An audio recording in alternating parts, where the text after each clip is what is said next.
mentioned that a friend of ours, well, not a friend of an acquaintance, but a guy has won the lottery, a guy that we know. Really? Yes. And now I want to say he's been playing the lottery for years. Absolutely for years. Oh, but please get to it. Come on now. What is it? He's finally winner. He's finally hit the lottery. Ladies and gentlemen, I'm proud to tell you that the King of Queens has a new king. Leah Remini, apparently now in the category officially of former friends of ours, who stars opposite Kevin James in CBS comedy The King of Queens, has made it official with her off-screen beau. That's right. The lottery winner, Angelo Pagan, who's Saturday in Las Vegas, Pagan. married Leah and her giant wheelbarrow full of money in a Las Vegas ceremony in front of 150 guests. Her publicist, Samantha Hill, confirmed on Tuesday. Did they get married in L.A. or Vegas? Just said from in Vegas. Yeah. Okay, all right. That's really great. That means her wedding had more viewers than her show. The Brooklyn-born babe took herself off the market last year when Pagan... I know I like saying it the other way, the double way. Pagan, you like saying like the motorcycle gang. Right. When Pagan popped the question during a candlelit dinner at an L.A. restaurant. L.A., baby. The two have been inseparable since, frequently escorting each other down the red carpet at Hollywood premieres and award shows. You'll be glad to know that... Would you? You'll be glad to know that the reception was held at a popular L.A. eatery, Vivian's. Was it really? No, I'm making that up. That's good. That you were very credible the way you said that. No, that's the restaurant. Well, they were in Vegas. Where did they have the big ceremony? It does not say. It does not say. Remini is best known. Now, I would think, best known for her many appearances on the Don and Mike show. Don and Mike show. Until that went bad. Best known for playing Carrie, the Spitfire legal secretary wife of parcel delivery driver husband Doug Heffernan in The King of Queens. The actress who Kevin James hailed as having the mouth of a construction worker and the body of a model recently appeared in this year's frat guy comedy Old School with Will Ferrell. She was in it for about 4 minutes. If you want to see a lot of her, go to buy the DVD and get the deleted scenes. Right. Is she in the deleted scenes a lot? She's all over the deleted scenes. Oh, very good. Interesting. A former child star. Oh, yeah, that's right. She was Saved by the Bell. Yeah, but she's like 20 when she was on Saved by the Bell. Right. Remini has appeared on Friends, NYPD Blue, The Commish, Cheers, and Who's the Boss? Stuff Magazine. Well, Maximum. I'll tell you what. I think we should congratulate her. Well, here's where the problem lies. Does that surprise you that I said that? No. Listen, I wish them nothing but happiness. Of course. But the truth is that for the last, how long has it been now? She's dead to us? Well, didn't we extend the olive branch the last time? And she said, hey, I'm sorry that I was such a bitch when we tried to do the show with her, and then we've tried to get in touch with her since. Yeah, I believe she has probably been, like any bride, stressing over the arrangements, and I think she would probably be just dreamy to talk to now that it's all over. But when did they get married again? What was the date? Saturday. So they might be on their honeymoon anyway. On their honeymoon, right. As I recall, that we did part as friends with no real future engagements. Yeah, there was no real animosity. But wasn't there and I don't want to say unspoken because it was spoken, wasn't there an agreement that we were going to have Angelo Pagan's bachelor party in Las Vegas? Yeah. Now we can call, and we have the moral high ground, and we can be the hurt, thanks a lot. We thought we were friends. But insisted, because remember, she said, you and I had just come back from Las Vegas, right? Right, and she said, you guys, you would know how to give him a proper bachelor party. And that's what she charged you guys with doing that, and you guys is and that's where we parted. Well, she's married, and the question is, I think we need to get in touch with her. All right, let me... I think it's important. We could call her and ask her when she'd like the bachelor party to be. Let me see. The belated bachelor party. Yeah. And really, I think Vegas is now out of the question. Yeah. They're back. If Mr. Pagan would like to fly out here. I'll try the home number first. There's no... I mean, she's a major star. They would have to be in some exotic locale. Maybe not. No, hold on. I got to do this thing. Because they're filming already. And, what the hell is her sister's name again? Lorraine? Nicole. Lorraine's her mother? Nicole is the sister. I can't hear it, Rob. Vivian the... You need to be in a... Oh, hello? Oh, it's still ringing. There you go. Still ringing. Hey, Charlie, would you bring me in Leah's cell number, please? I lost it. Oh, I'm getting an automated hello. Hello, you've reached the Remini household. You want to leave a message? No, that's bad. Yeah. We got to catch her live. Yeah. We don't want to give her a heads up because that'll let her plan her strategy. Right. I like to get her off balance. That's a good thing. Mm-hmm. So would I. Yeah, boy, would I love to get her off balance. I bet she's a different woman now. Well, I don't know. I bet she's worse. Maybe. Rob. You think she's fat, Rob? No. Rob, you've always thought she's fat. No. Every time we see her, you say you think she's gained weight. No, I've never, but you did. Maybe she put on some weight, and I think that's good. She could stand to put on a few. I like She might be happier. No. Maybe. No, I would bet you $100 she's not happier. She's still miserable. I think this is what she wanted. She's still miserable. He's got to be happy, though. Are you kidding? I don't know about that. Then listen to his resume. Thank you, Charles Broyhill. You're welcome. And this website. on IMDb, hold on. If you go to imdb.com and you do the search for Leah Remini, it says trivia. Once worked as a telemarketer, described as Kevin James, having the mouth of the construction worker, blah, blah, blah, blah. Dating singer Angelo Pagan. May 2002. Joined the nationally syndicated Don and Mike radio show. Huh. Wow. Interesting. Yeah. We're on her bio. Joined for 2 weeks. Yeah. It doesn't matter. She put us there. That's good. No, her agent put us Somebody. Well, that's all right. there. Remember the reason that... You can tell what I'm doing here. I'm the pep talk for Leah. I think we have to... No, see, I remember all the stuff, even though she apologized. I remember, like, when we were out in Los Angeles and she was... Couldn't have been more charming. But she was screaming about, oh, you effing liar. Screaming about, where's my coffee? Yeah. Where's my bagels? I'm a star. Where's my coffee? And then we'd be doing bits, and she would just sit there with the headphones on and go, this isn't funny. You're just being mean. It's really, I don't get what you're trying to do here, because she had never really heard our show I was kind before. of attracted to her sister, Cindy. What was her sister's name? Nicole, and now you're really lying. Because Nicole is just a bitch on wheels. I just really think we need to maintain some sort of Hollywood connection. Well, of course, Dick Van Patten is back with us. Patton. Yeah. We have Patton Oswalt. He's a friend. Message Yeah. CO Oh, hold on. Do you think Patton was at the wedding? Hold on. Wireless Services. The subscriber you have called is unavailable or has traveled outside the coverage area. Honeymoon. Please try your call again later. Message CO20. So that's like you can't even leave a message. Right. A massage. So anyway, maybe they're in Tahiti. Hold on, there's two cell phone numbers. There we go. This is going to go tremendously well when we get her on the phone. I think so. I love her. I'll ruin it though. No, don't do that. I'll ruin it because I'll say I'm heartbroken. Well, I'm a little bit peeved. I really think they ought to pay our way out to Los Angeles to stay at their home. Rob, what do I got to do? Oh, there you go. I got it. I press the buttons. There you go. Here we go. Trying her other cell phone right now. Very good. Hello. Mrs. Pagan? I don't hear anything. Hello, Mrs. Pagan. Push the button here. There you go. Hey, Leah? Leah, this is Don and Mike. Oh, here she is. All right, here she is, buddy. TV star Leah Remini. Are you on your What? Are you on your honeymoon? No. You're not honeymooning? No. We found out because we got the press release. Oh, yeah? What it said? Said that you got married. You know damn well what it said. And we were never even told. Honey, we forgot to invite Don and Mike to the wedding. Yeah. You're with him now? Yeah. You're with him. Do you remember the bachelor party? Do you? And the bachelor party that they were supposed to throw for you, okay?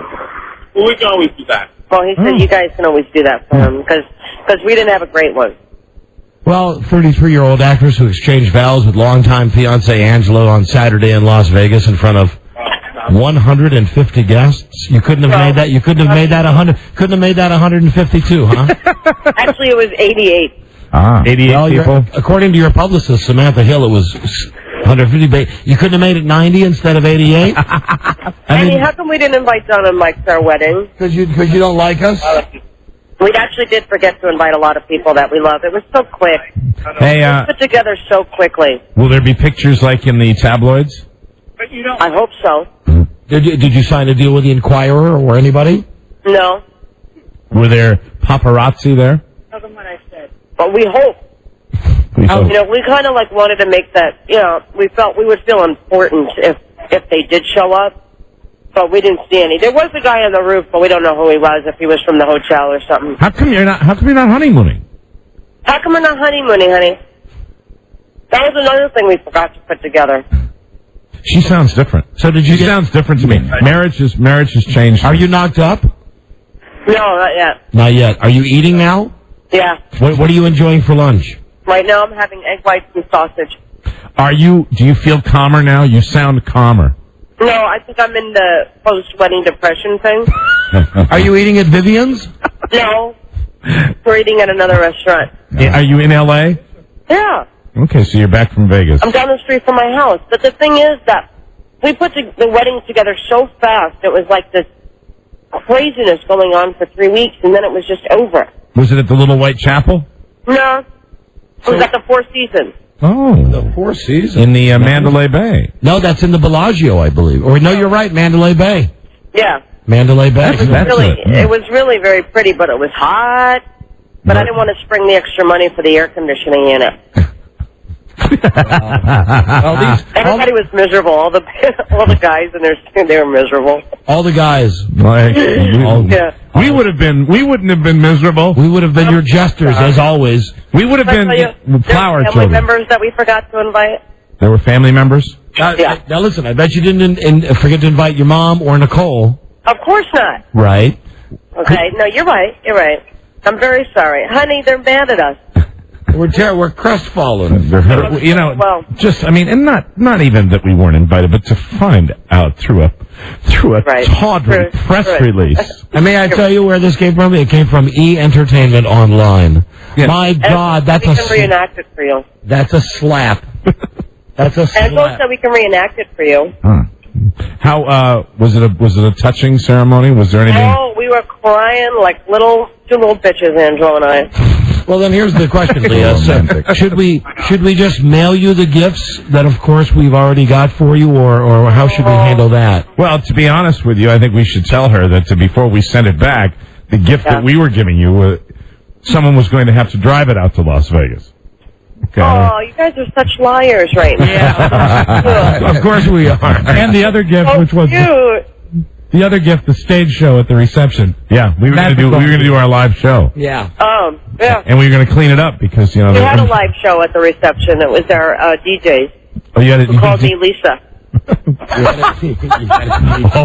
Oh my God! Death penalty. Could you imagine? Now listen, we just got married. We go into the lobby. I do my little touch up on my lipstick and stuff, and we're getting ready to walk in. We're being introduced for the first time, and he goes, "Everybody, okay, let's get ready to welcome Lisa and Angelo." Now, see, if Mike and I had been there as the DJs at your wedding, that would not have happened. No, because we're professionals. Mm-hmm. Yeah, there's a lot of graves in the desert, aren't there, Leah? Well, then I deserve it then. No, but it was when you fed each other. Did you feed each other cake? Yes, but very nicely. Yeah, see, that's it. The wedding planner told us that her experience was that when people shove cake in each other's faces, that they usually don't last. Yeah. And after all those years of absentation, how did it finally feel to finally have sex with Angelo? Oh my God, it was so wonderful. Because I know you're a virgin. You'd never done anything with him before. You kids waited so long. Well, we did make out, and he did kind of heavy pet once in a while. Right. Did you wear white? Of course I wore white. And it was Angelo's first time. He just told me, "Was it, honey? You were very good." That's wonderful. And have Had you converted to Buddhism or whatever his religion is? No worries, he converted to yours, the L. Ron Hubbard. Yes, Yeah, that's that right. happened a long time ago. Oh, it did? Yeah. Okay. Were there any of those people there? A lot of those people. A lot of he had a lot of those Scientologists. A lot of Scientologists. Winged creatures from beyond the grave. All right, well, listen, Money on alcohol. stranger, we just wanted to tell you congratulations and Oh, I feel bad. I know you're sad. We're just delighted to have read about your wedding. However, whenever I think of you when I'm not watching you at 9:30 on Monday night and of course anticipating that move to Wednesday. Right. Isn't that weird? What do you think of that? Well, I think 60 Minutes 2 and Becker are not the best lead-ins that you could have asked for. Right. Hey, what do you think of our Emmy nomination? Only kidding. Go ahead. Here's the thing. Whenever I really get a Jones for Leah, who I guess and I forget sometimes what she looks like. Mm-hmm. I pop in Old School, as I mentioned, and then if I go to the part that they didn't put in the movie, you're all over that. How was that? Did you know that? No, I didn't see that. Tell me. If you get the version of Old School that has all of the deleted scenes, yeah, you're all over that. I mean, in the movie, you're like 10 minutes in the movie as Vince Vaughn's wife, but in the deleted part, you got like 40 minutes in there, baby. Really? Yes, you're all over it. Well, you know they're doing a number 2. Are you going to be in number 2? Yeah. They promised me a better part. Oh, really? Is it going to be the same role? Yeah, it's going to be the same role. But you're just going to have more dialogue and stuff like that? They promised me a whole minute in the movie, so I'm excited. All right. Well, listen. Very excited about it. Leah, what can I say as I just give me a moment to collect myself and wipe the tears away? Congratulations. It's nice. I know you're mad at me. I can tell. Leah, it's nice being an acquaintance of yours. Leah, listen to me. Oh my God, Don! Don't let our pain take away from your happiness. It's your happy time. It's your happy time. I just keep messing up when it comes to you guys, right? This should be the happiest time of your life, and God forbid that you should forget two guys who have just, shamelessly thought of made my career. No. Listen, no, we're realists, Leah. We know we haven't done that. There's no need to say that. Certainly not. But have stood behind you and faithfully watched your show quite often in the nude. Through our tears, we wish you the best, darling. I'm really sorry, you guys, but it was a very small wedding, and it was very quick. Only 88 people. Many years from now, promise to look back and think of us, Leah. Yes. How about you come to our 1-year anniversary celebration? In Las Vegas? Uh-huh. Okay. All right? Anyway. Ansel and I pay for it. Pay for us to come to Las Vegas? Mm-hmm. Yeah. No problem. Yeah, we'll be there. No problem, honey. Well, listen, really... Finish your egg whites and your sausage. Okay. Did you guys. Did you have Screech from Saved by the Bell there? No, he wasn't invited. I'm sorry. Was Kevin there? Kevin was there with his girl. Was Jerry there? Was Patton there? Hey, Barb. No. It's still not a good time to talk to you. What about that director that looks like Pete Townsend? Yeah, he was there. Yeah, okay. Well, that's it. there you go. All right. Kill us. There you go. Kill us now. No. How many of the friends were there? I'll tell you later. None. None of the friends were there. No. Who, outside of your immediate star circle, who was the biggest name at your wedding? My honey. Who was the biggest My star? honey was the biggest star. Who was? Of the night. Who? My honey was. Your honey Angelo? Yeah, my husband. Okay, we're happy for you. Thanks for giving us that nugget. There wasn't any stars there. How many Van Pattens were at the wedding? None. Wow. No Van Pattens? No. Wow, honey, you just didn't... Well, I'm sure it was beautiful, but... You didn't have a Van Patten at a Hollywood wedding? No wedding is complete without a Van Patten. That's right. Well, then it wasn't complete. Not even Nell's? Nope. No, you're just going to have to, at some point, probably within the year, renew your vows and get like Vince or Pat. How about Siegfried or Roy? Nope. Nope. All right. So you're happy? I'm very happy. I wanna do it all over again. I'm in that depression now that it's just done and that's it. And what about children? Well, Angelo's We're gonna start in September. You're going to start trying in September? Yeah. Oh, very good. All right. Yeah. Sadly, Sorry, Leah. you guys. That's so bad. Sadly, Leah, even though we're not friends anymore, I still watch your show and even watched it on Monday night, the one where it's the beginning where you think you're pregnant. I watch it and I sit there with my wife, who you might remember. You used to actually talk to my wife once in a while. Wait, hang on. Angela said we're going to invite you to the birth of our child. Like to the hospital? You know, that's even the hospital, honey. That's even farther off now than the 1 year anniversary. We're just getting pushed. Yes, we're pushed farther and further away. Which one do you want to come to? I can't bear any more of this humiliation. So Monday night, Frida and I are watching your show, and I said, you know, look at that. Do you remember that? Do you remember when that beautiful girl used to actually sometimes talk to us? Right. Yeah. And Frida said, oh, yes, I remember. I talked to her. And she said, what's her name again? I said, that's Leah Remini. It's an interesting experience to be dead to someone. Would you shut up? It's funny. It's a funny feeling as well. Honey, I want to. I'm waiting for you guys to call me. I mean, I don't want to. No. We called you the last time. I wasn't sure that. I didn't know that we agreed that I would be the one to call next time. No. Well, let's just get this straight. Not that I've done any research, but of the 28 times that you've appeared on our show, not counting the ill-fated time that you were actually involved, of the 28 phone conversations that you've had on the show over the last 4 years, we called you 28 times. Do you want me to call you? You know what? You could call us, and I'm saying this because you know what? Through the pain of this moment, and this is really probably, in my broadcast career, one of the most painful things I've ever gone through on the air. The most. Right. We're going to take the high ground, and I'm just going to say, yes, call anytime you feel like it. But don't feel any pressure no pressure. And don't feel pressure of the 28 previous times that we've had you on the telephone.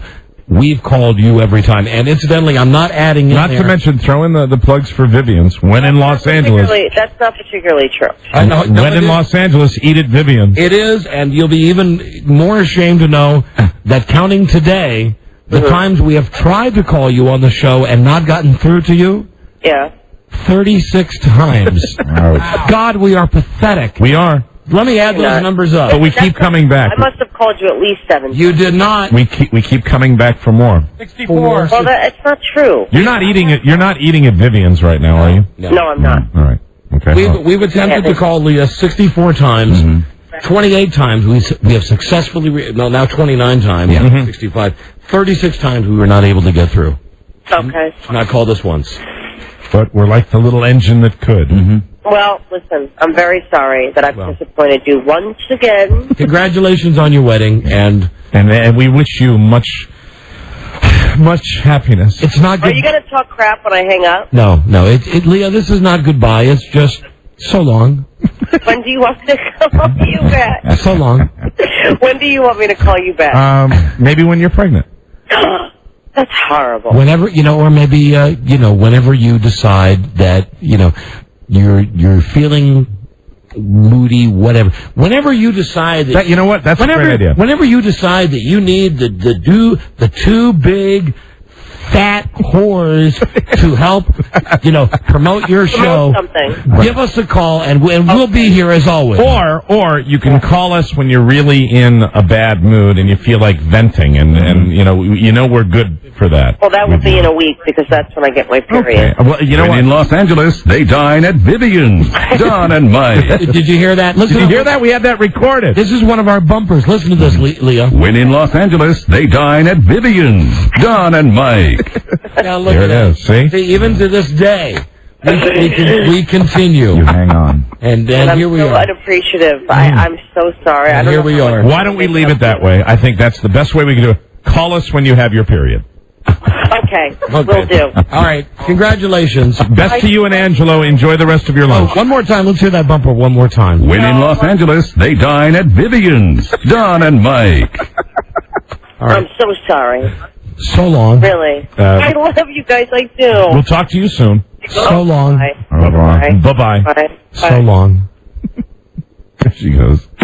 She hung up first. We didn't have to play the game with her. No. She just hung up first. She's doing that. She's continuing to stuff the food in her mouth. So, hey, here's the deal. Those jerks. Will she call when she has her period? We will see. No way. We're off that radar, baby. I'll tell you when she calls, after she gets a couple of weeks of the excitement of the lead-in of 60 Minutes 2 and Becker. Right. Yep. She's eating the same stuff she ate when we were out there, though. Same thing she always eats. That egg white. And whatever specials he's making at Vivian's. What was the special, Rob, that he made at Vivian's? It was egg white omelet with spinach. And he had a name for it, didn't it? He had a name for it. It was no, I think it's called the Gigolo.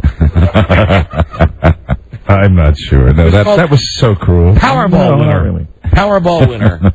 Lottery winner. Lottery winner. Instant millionaire. Well, that was good fun. Oh, there you go. So I enjoyed that. TV's Leah Remini got married. Went in Los Angeles. Yeah. I mean, come on. We got invited to the Charles Broyhill, Lisa Herndon marriage, for goodness sake. Yes, we did. You know, I mean, God damn. You think we'd be invited? Very prompt, incidentally, with the thank you notes. I got a very nice thank you note from my wedding gift for Charlie and Lisa. I'm very happy about that. Yeah. Yeah, they know how to handle things. They do. They do. It's called etiquette. Unlike the Reminis.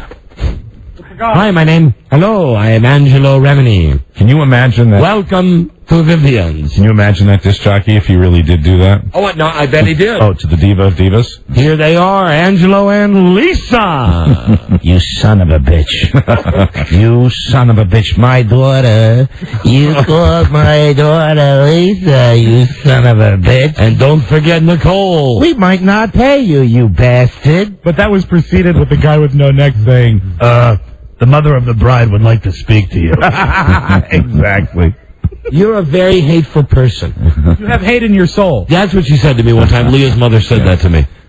Don, you have hate in your soul. All right, here she comes. Oh, my God. He called her Lisa. Oh, my God.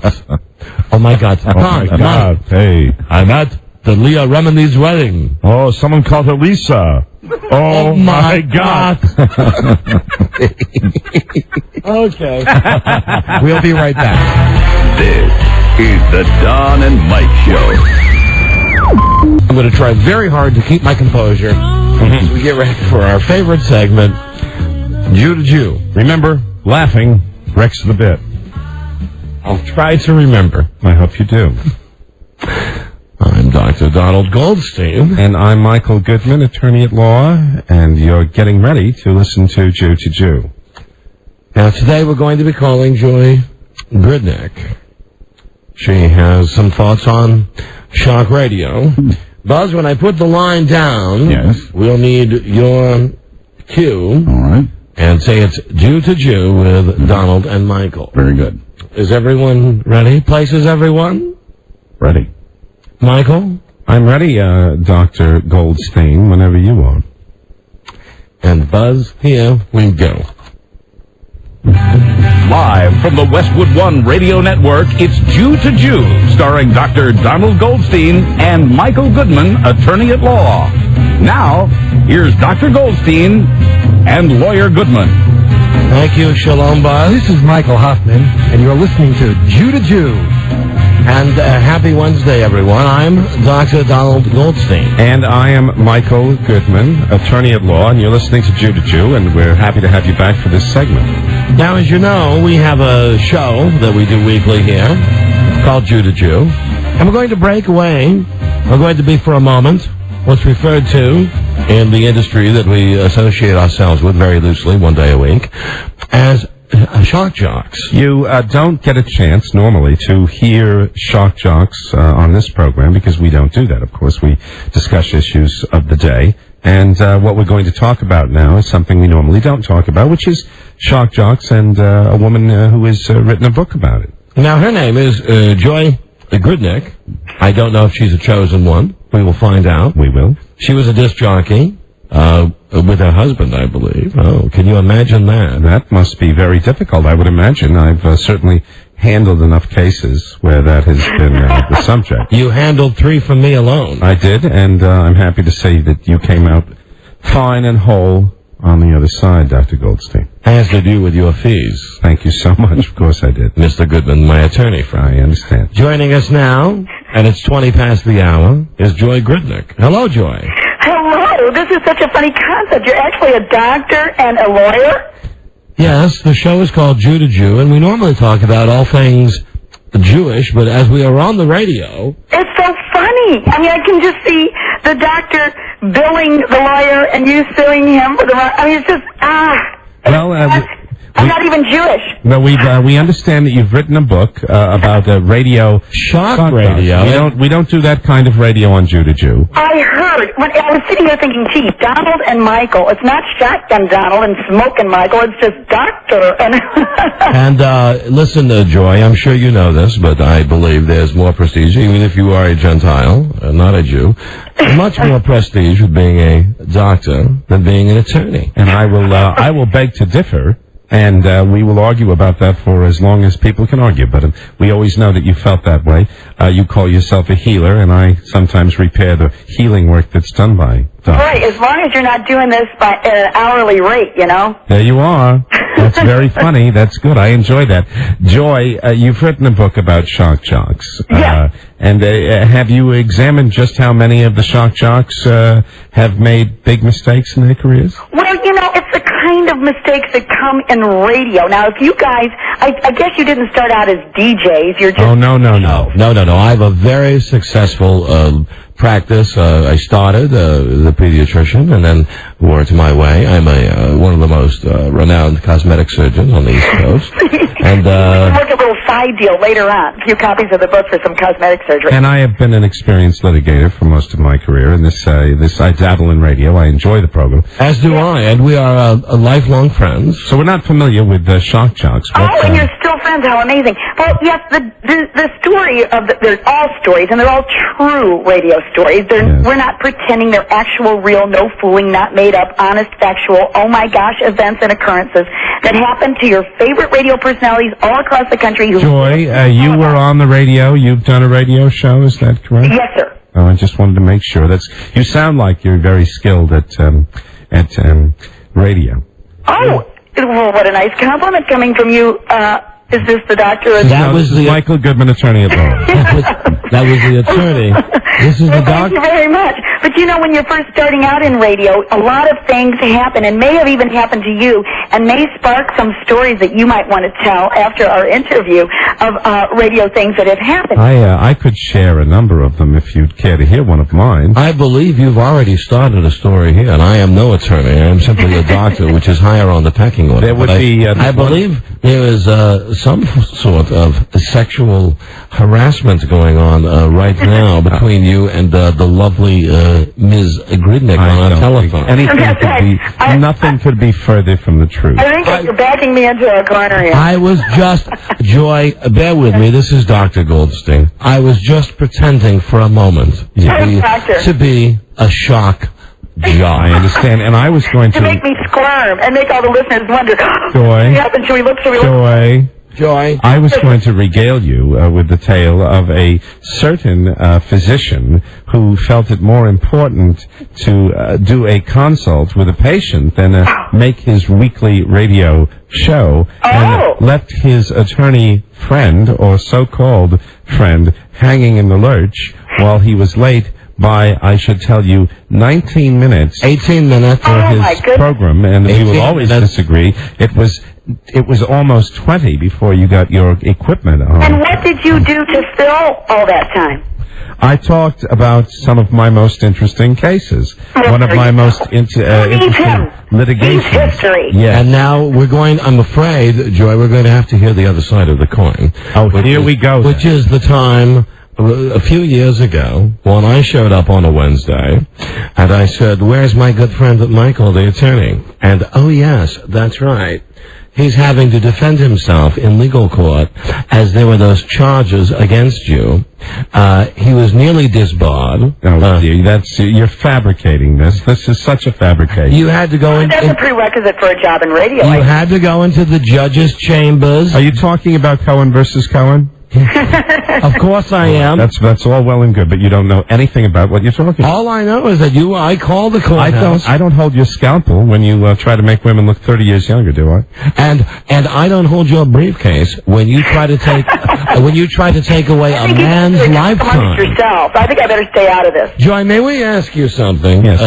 Let's get back to the topic. Really, the shock jock. We apologize. Revolution. Yes, shock jock. And incidentally, the Cohen case, I believe, settled out of court. Out of court. court, as most of the good ones do. These shock jocks, and we try not to hear them, but we hear their exploits constantly. The disc jockeys doing the stunts and saying the language and doing the sex. When is this going to end, Joy? When are we going to get some wholesome? Thank you, Excellent question. Thank you. Yeah. Thank you. Yes, I'm not sure. I think that as long as we have airwaves, we're going to have trouble.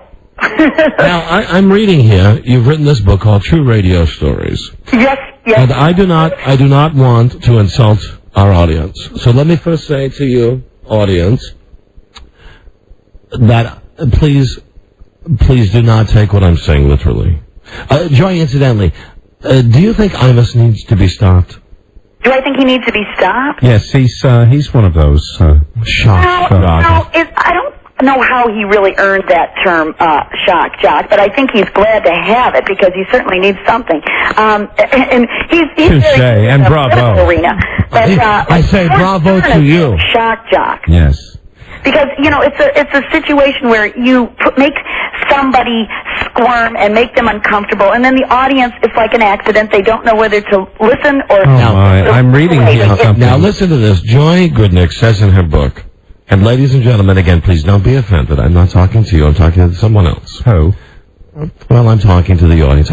Must you always be the litigator? You confuse me with the way you express Joy Goodnick has written in her book about a country radio station that offered, ladies and gentlemen... I was going to read that. Oops. I had that in my hand. Why did you steal that from me? Why don't you sue me? Why did you steal from me? Why don't you sue me? All doctors steal. All lawyers sue. All right. This is a story about a personal appearance. A country radio station that offered as a prize at an event. Now this... I will be representing Don Imus in Imus versus the Grim Reaper. It was for the Cattle Breeders Association, and the Poor Morning team, it was a man and a woman, they showed up, just to MC the event, what the first prize was going to be. Oops. As a prize? Must you say the word over and over again? I believe we heard it the first time. All right. I'm sorry. Well, you didn't tell the funeral story. Can you say no? Yes, I suppose, but I find it distasteful. I don't know. This is not allowable. I just want to say on our show, this is not allowable. I'm sure this has happened to you before, where the microphone is on and you don't know the microphone is on, and there's one DJ passing off the show to the next, and the new DJ comes in. The old DJ's still sitting there, and he says, "Don't come in here. I've been here all afternoon. It smells like a litter box in here." So, that just goes out over the airwaves. Joy, I want to say something, and please, darling, don't take this. That was indiscreet and uncalled for. Not funny. We don't do that. We have some decorum here. And that's not even a shock jock story. Really? Well, in that arena of that type of activity, it's just something we find immensely... It's sophomore. Distasteful. Right. I mean, if even a shock jock wouldn't want that personal information given out over the airwaves. This is true, and I would think it was actionable if someone was to do that. Now, I must ask you this, because we're running out of time for this segment. I want to mention she's a lovely woman. The book is called True Radio Stories, and you can go to All Star with 2 R's, like Ringo Starr. Her energy is contagious. AllStarRadio.com. Very good. Did you know that it's only available at AllStarRadio.com? It's only on the internet. Can you tell me, do you think there are more Jewish shock jocks in America? Or Gentile shock jocks? Or Gentiles? A very legitimate question. Questions keep getting more and more difficult. I'm glad the interview's screeching to a halt. A very legitimate The show is Jew to Jew, darling. We discuss all things Jewish to all Jewish people. I think that it would probably cost a lot more if that were the case. It would cost a lot more. Was that a slur? Now's the time to cut me off. Are you being a shock jock with us? I think Joy Gridnick, I believe there's a little shock jock in you. I think so. No nose Gridnick to you. Oh, that's right. You're contagious, infectious, and wonderful. And you really are. And you two are delightful. I just like to see, just the two of you Donald, Michael. Yes, Oh, yes, later hello. that night, it's Donald, Michael, Joy. That's right. That's wonderful. The three of us maybe should get together and do a program sometime. Listen, the book And is another book. the book And is give me called more of your stories. True Radio Stories. We want to thank Joy. You've been immensely joyful to have on the show. Joy, I have a joke for you. Now, boy. tell me if you could put this in your book. And ladies and gentlemen, Jews or Gentiles, please don't be offended.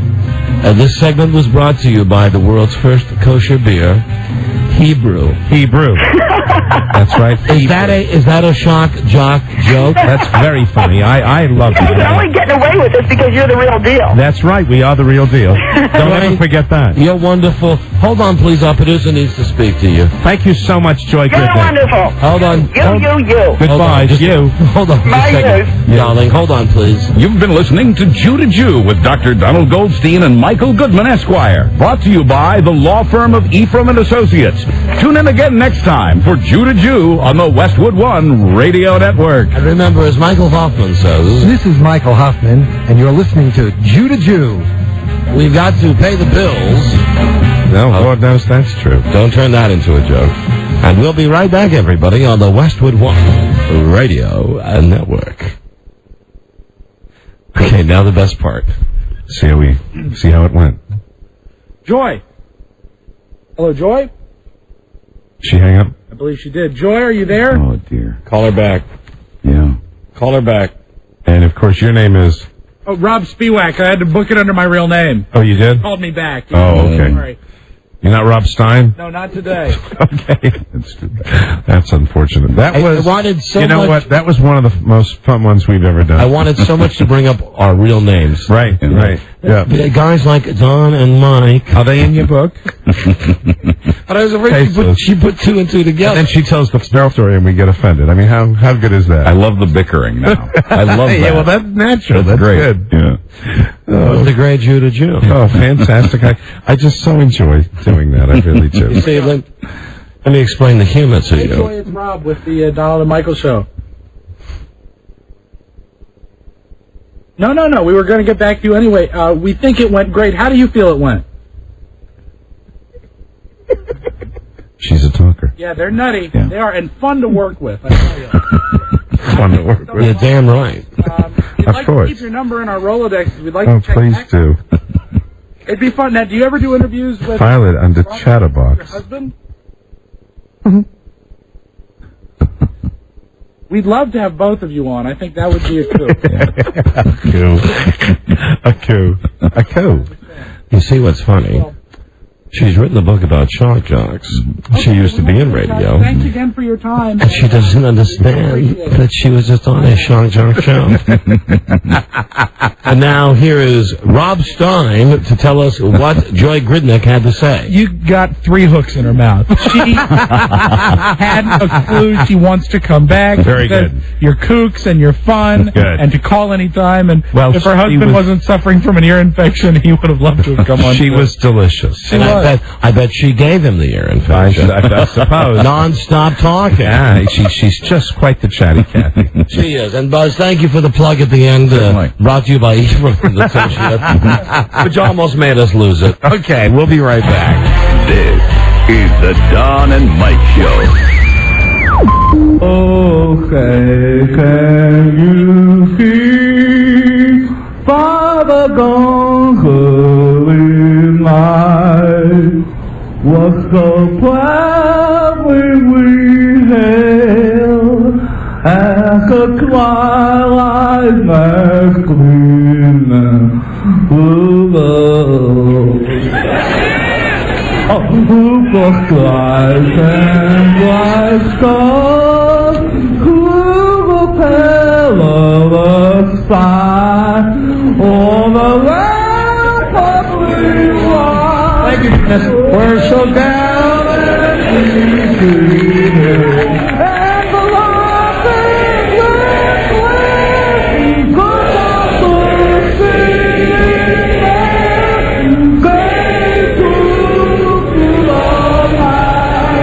That our flag was still there. All papers that the bank of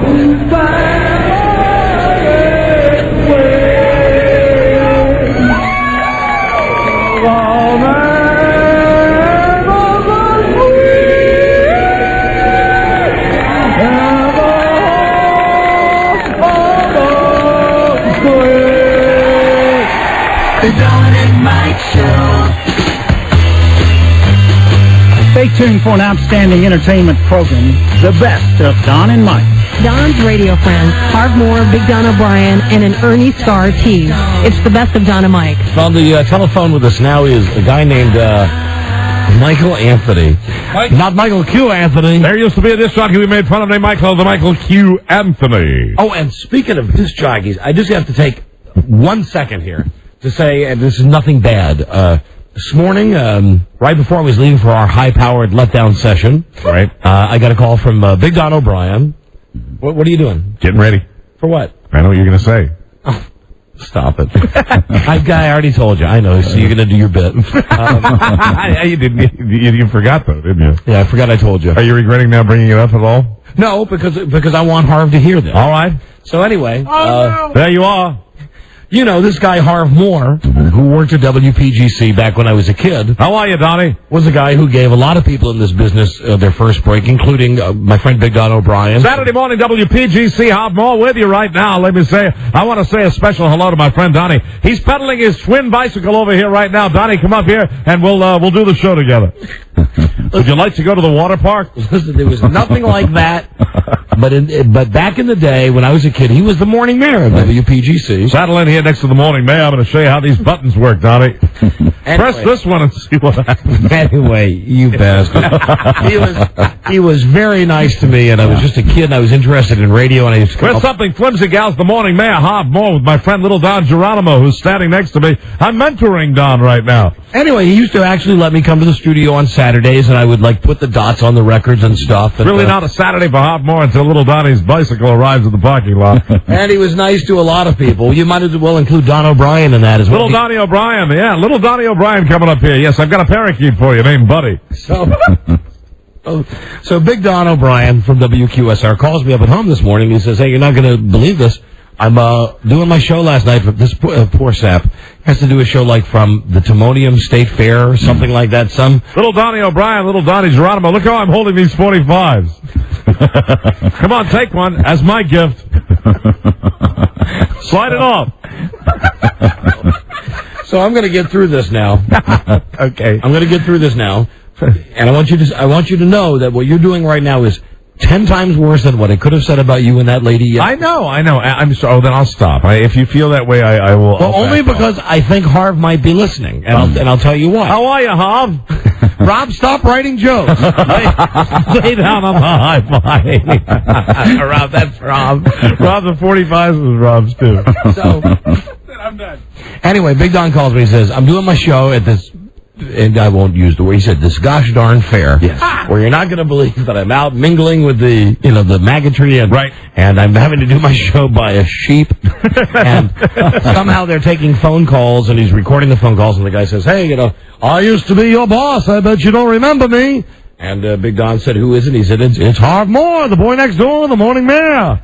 And as it turns out, he was coming back from Ocean City. Right.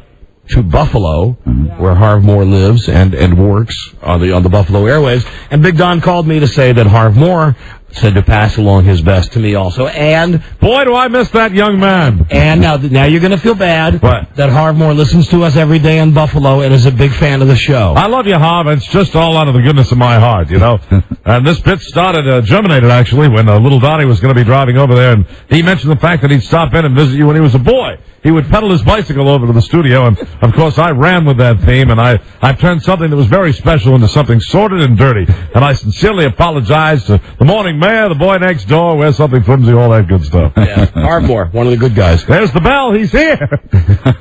So anyway. Donnie's here. You're listening, Harv.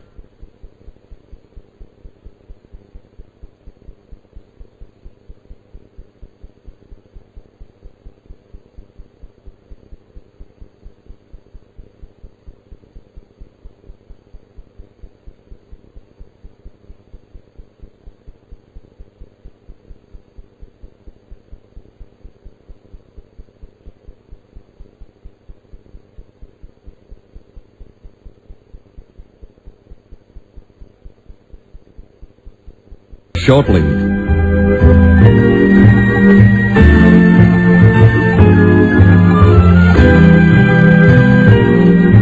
Be sure to stay tuned for Jeopardy!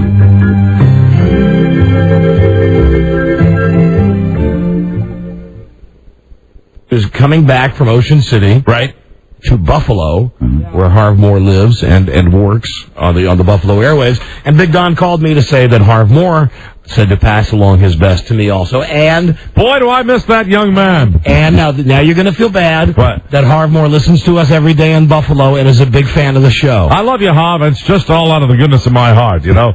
And this bit germinated, actually, when little Donnie was going to be driving over there, and he mentioned the fact that he'd stop in and visit you when he was a boy. He would pedal his bicycle over to the studio, and, of course, I ran with that theme, and I've turned something that was very special into something sordid and dirty.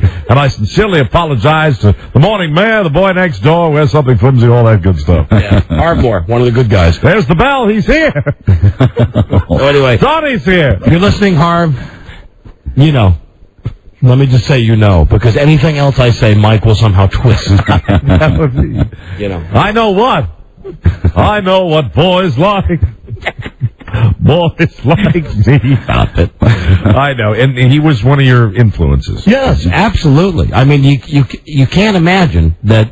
When was this? 1971, 1972. The guy was absolutely on. He had like a 50 share in the morning, and would take phone calls from kids like Don O'Brien and me, and would and then you're going to twist this. He would, unheard of for a big time major market guy to say, okay, come on down. Come on down here, boys. The studio's a little hot today. Oh, no. Might want to slip out of that shirt. There we are. I'm kidding. I'm joking. Stop saying God. I'm just having fun. Because I used to do stuff like I used to bug him on the request line when I was like 72. I guess it was, or maybe 1970. I was 12.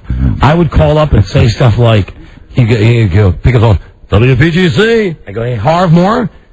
This is Harv Moore, the morning mayor. I'd say, this is Mike Source from Norbeck Road in Rockville. How you doing there, my young man? I'd say, I was listening last night at about 6 o'clock, and I heard Jim Collins play the record I'm Doing Fine Now by New York City, but instead he said it was Quick, Fast, and In a Hurry by New York City, and he got the name of the record wrong. Hey, thank you very much. You're in a studio. Yes, listen, young man. I'll have a record album for you. Perhaps you can come by. Little Dottie, come down, pedal your bicycle down here. We'll do the show together, and then maybe catch an afternoon matinee. Put your bicycle in the back of the trunk of my car. And he was also instrumental in making a transition from AM to FM. With F, he was one of the first guys to do FM Top 40. Right. So anyway, Harv, if you're listening up in Buffalo, I still remember all the great things she did for me, and please don't listen to what Mike's saying. Please don't listen. I'm not saying anything. This is a tribute to Harv Moore. How are you? The boy next door, the morning mayor. Quite a tribute. Thanks a lot, Dottie. Thanks for coming by, dropping by. I really appreciate that. Yes, the morning mayor. Let's check out the toast and coffee time. That's another guy. Sorry. Wrong DJ.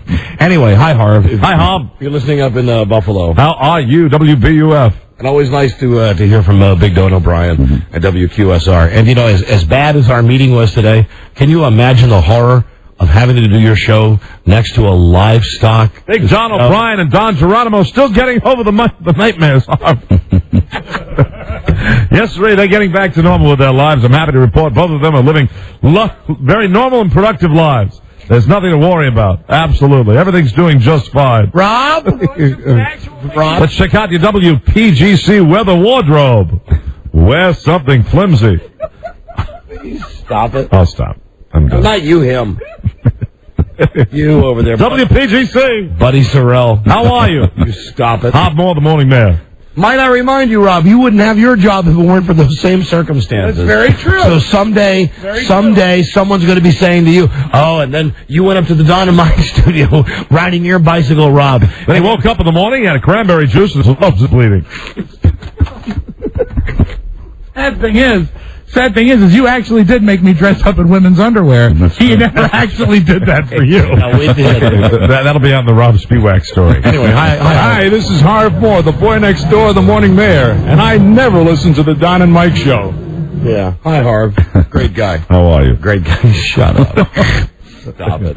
Good day. Okay, the other guy. try to take. We had such an awful day. I tried to take one small bit of good news that I had today. I'm very sorry. One of my mentors, Harv Moore. Sincerely sorry. Showed Buffalo.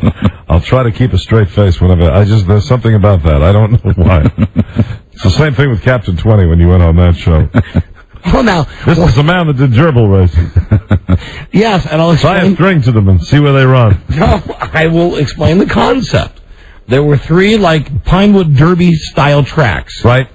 Munsters, Batman, and I think the Addams Family. I hope you're aware I hang on every word when you speak. You know that. I file them away. I memorized them. And what you had to do was, if you were lucky enough to be on the Captain 20 show, you would he would wear a spaceman suit. It's time for the gerbil races. And you would get to come on TV, and he'd say, "Okay, with us today is little Mike Source from Rockville." As I was on the show one time and said, "Which one of the?" And they called them hamsters. Hello, 911. I've got a young man down here at Al's Magic Shop that's in a great bit of distress. We're going to need you to get an ambulance over his stat. And if you picked the right hamster that won the race, you would win a bike with a banana seat. And the other place that I worked when I was a kid was Al's Magic Shop on Connecticut and Pennsylvania Avenues down to You better get that ambulance down here right away. There seems to be a hamster there. We're having trouble. You know what I'm going to do? What? And I'm really going to do this. I'm going to call your mom. Yeah. And I'm going to find out because the details to me are very sketchy. My childhood? About when you worked in the tobacco fields. Okay. And I'm going to call your dear sainted mother, Mary O'Meara, as I do regularly anyway. Right. I'm going to call her up. Find out and get some dirt on my childhood. Yes, I will. Don't forget when Mike was playing Pee Wee football, they took him to the prison to entertain the people in the prison. Yeah, we played a midget football game at Captain Hook at a medium security. Captain Hook at a medium security prison. Yeah, but see, and I'll never forget one of the guys said, "I got hair on yum." That's what he said. I'll never forget it. I will never forget. He was talking to another guy, and he was like making a statement like how macho he was. But these people are not important to you though. These were not your mentors, not people. I didn't have mentors. These were just convicts. Yeah. These were just. Well, I mean, I don't know how this was arranged, but we were playing a midget football game to entertain the prisoners. Always entertaining. I mean, we went up there that was the purpose of it, was for these guys to watch a football game with kids. I don't know. I don't understand. All right. But the tobacco fields, I told you that I was hung from a tree by a wedgie. Did you know that? Yes, I do. And I'm just the last day when I quit. I am filing this all away right now. 2 weeks into it, I quit, and they didn't like that, so they gave me a wedgie and hoisted me up on a tree. Wow. Hey, Charlie just went on the web, and if you go to WQSR.com, you can see poor Big Donna O'Brien broadcasting live, I guess yesterday, where he's in front of this tent that has like a hula skirt around it. Look at that. WQSR Tiki Karaoke Hut. He is so funny. He is so Don O'Brien, isn't he? That poor guy. He was saying to me today, "You're not going to believe where I am." And I was saying to him, "You're not going to believe where I'm going." Yeah. And he said, "No, I can top it. This is worse than going to any corporate meeting." I had to do my show from a fair last night where I had a sheep right next to me. Says, Big Don broadcasts live and performs karaoke renditions of Frank Sinatra, the Beach Boys, and more at the Hut. Hello, Don and Mike's show. Hey, Don, remember when, my name's Marty, remember when Harv went out on the street and did the hitchhiking thing? Harv Moore did a lot of great bits that back in the day were considered controversial. Harv also came up with the Missing W, where for months they just called the station PGC. Do you think when you talk about it, do you think seriously that you would have gone into the business like you did if it wasn't for him? Probably, but I would not have been seriously as acclimated to it because I was behind the scenes at a major market radio station where actually I was hanging around the day. The one guy says, "Why don't we do a contest called the Missing W?" So for 3 months, the station, except in legal ID, just called themselves PGC. They even took the W out of the jingles, and the deal was if you found the Missing W, you would win a $10,000 prize. Like it was Dr. Strange letter. It was hidden somewhere? Yeah, it was hidden, and it was hidden like by the Washington Monument or something, where they actually had a giant wooden W that they had hidden in some bushes. That's cool. And for the longest time, it was PGC, and people would call up and go, "Is this WPGC?" No, we've lost our W. It's great. You know, and that's the kind of dumb thing that made people think. Absolutely. And anyway, you don't get that anymore. No, you don't. It was Dr. Strange's Dr. Strange's Right. That's right. Yeah, I mean, really, think about a radio contest that a guy remembers that didn't work at the radio station like this caller. That's pretty significant right there. Hello, Don and Mike show. Like Nick Sticker. Hello. Hello. Hello there. Hi, I know it's me. I actually won a bicycle off of the Channel 20 show. Were you there for the hamster races?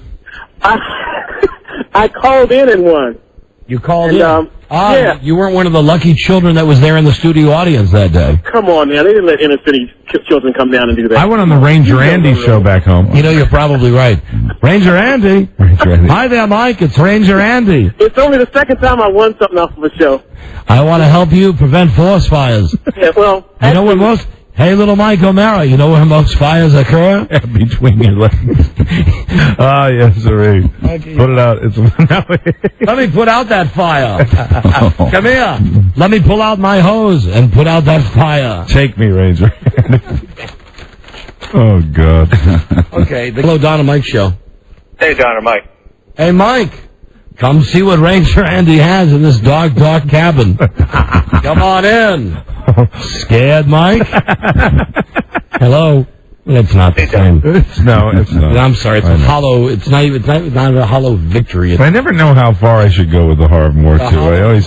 You know, I don't care how far you go. I thought that today he might be listening. Okay. Well, I mean, he knows. He probably knows I'm kidding. Probably. Probably. Well, I mean, I hope he knows I'm kidding. Hello? For God's sakes. Harv, in case you are listening, I have never told Mike about any of the abuse that you You can't help it. Your comedy mind cannot help. In case you are listening, thank you for the bottom of my heart for not revealing those deep, dark secrets. Okay, you know, back in the prize closet. I've always maintained through my years of therapy that it was, I used the name Marv Whore. And no one's ever figured out it was actually Harv Moore. Rob, why don't you just read them yourself? What is it this time? Mike, it's Harv Moore, the boy next door with a subpoena. Oh, God. Hello. Are you there? Don and Mike. Don and Mike, hi. Hey, I just want to let you know the missing W was on the Wilson Bridge. On the Wilson Bridge. Gotcha. See, now that was a contest over 30 years ago. Well, how do you hide it on a Wilson Bridge? I mean, everybody would drive by it. Charlie's house. Over there. It was I think it may have been in that tower. In Charlie's house. The tower that we now say Charlie lives in. Really? Yeah. Wow. Intricate contest. And people thank you. Did a great show. Thank you, my friend. See you later. We got a break. Just think, one day, maybe 30 years from now, people will be talking about us and going, do you remember how much those guys used to complain about their bosses? Do you know what I'm thinking? I'm thinking we ought to steal that contest. Well, Mike, here's the problem. In order to steal that contest, we couldn't do a national radio show because we do the show to so many different radio stations. Maybe down the road. Maybe after vacation. Yeah. Maybe after vacation. We can do that contest. We can do that contest. On WJFK. Right. Maybe so. Oh, Jesus, we really have to do a break. Hey, Michael, I'm very sorry about that. Oh, that's all right. Mike was bringing up very traumatic memories for me of my childhood. I remember Romper Room and the gerbil races from Captain 20. Can you hold on the line? Sure. And we'll get to the bottom of this. That, of course, are the Ernie K. Scar tape. Yeah, lots of unanswered questions about Ernie K. Scar. We will get to that right after this. This is the Don and Mike Show. To make it nostalgic or what? How many remember that one? Yes. Talk to me, Sonny, and the Sun Glows at 19 after 7 at WPGC. Number one, this is the boy next door, Harbour. You know, we're always talking about Mike Cohen, one of our account executives here at WPGC. Just walked in here this morning, bandages all over your... What happened to your face this morning? Anyway, what happened? I had my nose fixed. What'd they do to your nose? Anyway, they put it between my eyes. WPGC. Harbour. Hey, this is one of those stay-in-bed type days, I know, but you better get going here. It's 20 after 7 o'clock already. Don't forget your umbrella. Cloudy skies, a little drizzle this morning. Becoming partly cloudy later on this afternoon with highs to around 80. The degrees are 67 out there right now. Senators won yesterday. WPGC. WPGC. A little private credit chatter with the boy next door, Harvey. Hardmore, WPGC, number 1, 7:04 in the morning. A Tuesday grab of records here. 8 days into July already, you know. You know, we were talking about the Senators won last night, beat the Indians, right, by a score of 7-2. Frank Howard got 2 home runs. Mike Epstein got 1. Little Jim French got a triple, a double, and one of the fans jumped out on the field last night and kissed Jim French right on the field. That's right, it was in the paper this morning. And was I embarrassed when I found out it was Spike that did it? I'm going to break your neck, you little brat. Tequila! Hey, I got dust all over me digging that one out for you this morning. How many remember that one by the Champs? Way back in the Hall of Fame. So this is the Brad Harmore. Hey, I'm a liking that record. You like that one, Brano? That's a good record. Now, Fifth Dimension, you're wondering whatever happened to Neil Sedaka. He wrote that song. Now, Fifth Dimension singing it for you. 7:15, WPGC Jam Time with Brad Harmore. The Don and Mike Show. Like corn, enjoy it a second time. The best of Don and Mike. Before we get back into the best of Don and Mike, let's see what's on tonight with Access Hollywood for Wednesday, December 29th, 2004. Life, camera, access. Brandy became a pop phenom at age 15, and now her manager mom admits it hasn't always been the charmed life. Next in the Access Hollywood Update. You want great financing and a warranty. What do I look like, Santa Claus? Consider this. Ford certified pre-owned vehicles have to pass a rigorous 115-point inspection, and they get 6 years, 75,000-mile powertrain limited warranty coverage. And right now, you can get financing as low as 1.9%. Ford Quality Check certified pre-owned. If we don't certify it, it's just used. Not all buyers will qualify for Ford Credit Limited Term APR financing on select vehicles. Take delivery from dealer stock by 12/31/04. See dealer for warranty details or visit FordCPO.com. Smart pets come from smart parents, and smart parents know there's one place to save big on everything for their pets. PetSmart. Right now, save up to 25% on hundreds of pet food varieties during the nation's largest pet food sale. Save on select formulas at Science Diet Light, One Cat Food, Pedigree, Dog Chow, and more. Plus, PetSmart has absolutely unbeatable prices on thousands of pet supplies. Shop smart. And don't miss the nation's largest pet food sale going on now. Only at PetSmart. While supplies last, free savings card may be required for discounts. See store for details and our low price guarantee. Hi, everybody. I'm Sean Robinson with the Access Hollywood Update, and Brandy's mom, Sonia Norwood, opens up on pop star parenthood. It's squeaky clean because I don't tell you everything that you want to know. Brandy wasn't perfect at 15. But Brandy's image remained spotless until June of 2003 when she split with Robert Smith, the man she claimed was her husband, until he revealed they were never married. What Brandy did in terms of how she selected to consider herself married or attached to someone is her private business. When you are in the public's eye, sometimes you do what you think is better for the little ones that are growing up. I'm not here for a popularity contest either, and you can call me the nice big B word if you like, but it's all good. If Brandy or Ray J came to you and said, "Mom, I don't want to do this anymore," I'd say, let's go do something else. For all of your Hollywood news, click on AccessHollywood.com. The Don and Mike Show. Vintage goodness. It's the best of Don and Mike. We've been teased, now the Ernie Scar tape. It's the best of Don and Mike. About 10 years ago, we stumbled on this tape of what we thought was like a low-power FM Indian reservation radio station with a guy named Ernie Scar. Mm-hmm. We've heard many different rumors. The very least is that this is a bit done by some disc jockeys. Mm-hmm. Now, Joe went to a website, bought the CD. Mm-hmm. The guy apparently went on his website yesterday. Buzz looked at it, and the guy was just rambling about Joe and about how, I mean, he was happy that we played part of the CD on the air, but he's mad at Joe. I don't know where this guy has become the proprietor of this Ernie K. Scar bit, and it just seemed like much ado about nothing, actually, because, the bit is funny, but it's kind of a throwaway tape that we played on the show, but there's a mystery behind it, because it's, is this guy from a reservation? Is it a reality thing, or is it, just a total fabrication? And if so, who did it?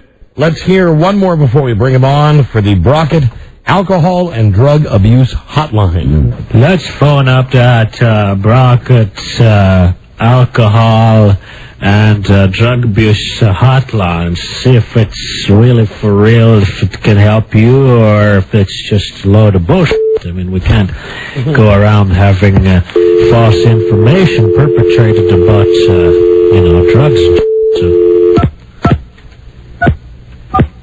It is much more sophisticated than the other tapes that we had. Easier to hear. hope there's somebody there. This is good. Ernie K. Scar. Hello, Brock. It's alcohol, drug abuse hotline. Are you best or high, or what's the problem? No, we just want some information. Oh, information. Well, what do you want to know? Well, where could we get a case of Jack Daniels? Well, okay, we don't have an outlet on the reserve. I would say the best thing you could do is if you know somebody in Lethbridge, they could bring it out for you. How about drugs? Well, we could go down to the Bridge Inn. We got contact down there, and they could bring you some amphetamines or some speeders. I think we got some acid, but it's not very good stuff. Okay, thanks a lot. You've been a big help. Okay, yeah, thanks for calling. No problem. Say it's a bit. I love it. How do you not love that bit? Yeah, it's funny. I just have to break in here for a second to mention again. Either we are incredibly boring and unpopular, and everyone has stopped calling today, or these phones are busted. Wow. Man, we're still, I mean, the whole bank is dead. They're all dead. Wow. Would somebody please come in and fix the brand new state-of-the-art digital telephone that we have? I find it hard to believe. No, it is hard to believe because it's not real. Nobody's calling because the phones are always ringing. Can you bring up a dial tone? Well, that one's ringing. 10. On 10 I can. Now they're all ringing. 9. Hold on. 11. 12. No. Negative. They were, I just called and got Joe. I think it was just a momentary glitch, because normally when those lights, there's like dots there, lines are on. When they were dead before, we didn't have those little dots. So that was what, just a glitch? Just a glitch. I mean, I just called and got Joe right then. And it was nice to talk to him. He's very friendly. Now they're all ringing. Okay, well, never mind. I guess, well, let me ask. America was so into those tapes. Were you bored, or did you try to call and you couldn't get through? Hello? The line just went dead. Huh. I mean, it's not even a hang-up. It's just deceased. And look at the line number 9, Mike. It's got that pulsating light to it. Yeah, like it should be on hold. Yeah. But it's not. No, it's not. These phones ain't right. Just want to mention that. These phones ain't right. Okay. Man, I wish we could get that working. Let's go to Michael Anthony. If you're trying to call and you can't get through, I apologize. We're working on the telephone situation. And I love it when one of the lines goes dead, that instead of the little bright light, it actually has an X, like a tic-tac-toe, almost like the way you would X out someone's eyes. It's a little complex to figure out, actually. Yeah. Let me see. The way I look at it now, 1 and 2 are dead, 11 and 12 are dead, 5 is dead, see, 6, 7, 8, 1 and 2 are ringing. I can't, and now they're all filling up. It's really maddening. If you stare at that, it's really maddening. Gone crazy. Can't figure it out. Meanwhile, over at the other place, with the other radio stations that get no ratings, you should see the equipment they have. Everything's all shiny and polished. You should see the incredible phone system they have at WHFS, which incidentally has about 12 listeners for the whole radio station. Right. We have 12 phone lines, and we can't get 10 of them to work at one time. I'll tell you right now, it's really maddening, you know. They've got a great system. Every WHFS listener has a red phone under a pie plate, and they just lift it up, and it rings right to the studio. It's nuts. I get it. It's like a Batman thing. Exactly. I get it. So listen, Michael. Yeah. Hi, thanks for waiting. Now, You're welcome. About 10 years ago, we got the original tape. Yep. What we thought was the original tape of Ernie Scar. You know, Cover Your Stinkweed. Did you make that tape? Did you make these tapes? No. No, Okay. I have nothing to do with the making of it. But I did find out about it through your show about 10 years ago. Now, what can you... obviously, you've taken this very seriously, and you've you've investigated this. What is the deal with these tapes? I started a website. I found out as much information as I could, and I heard that some guys at a college radio station did it. I didn't buy that. And then I found out 2 cops broke into a radio station one night and did it. And I didn't buy that. And those are just rumors that are all over the web.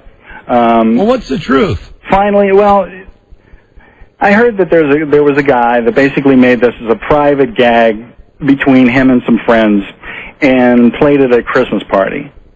I don't buy that either. You don't buy that either? Well, it seems a little too polished. Robbie, would you grab the original one? Yeah. Because it's pretty well done. These new ones are polished, but Mike, let's go back to the original tape. The original sounded like it could come from a low-powered FM. Which sounds like an LP-FM, and sounds like someone's just running an air check machine. I mean, listen, here's the original one. From over 10 years ago. Rocket 99, rocking the reservation. It's a little inside, but it even wows like an air check should wow. Right. You know, in between the cuts. There, up and Adam, it's 8:30 on the reservation with Ernie Stars. Good morning, here's some AC/DC to get your day started right. That's a flip of the switch. On the reservation, hottest rock, Rocket 99. All right, so that's the original tape. Then Joe goes to the website and finds this. And listen to the quality. Yeah.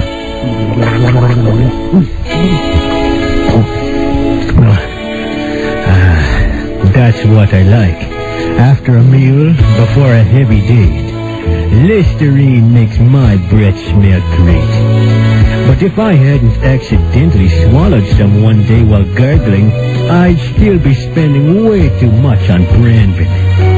You don't need the mint flavors and pretty colors of the other mouthwashes upsetting your stomach. Listerine gives you a buzz and you keep it down every time. I'm Clarence Heaps of Buffalo. Huh?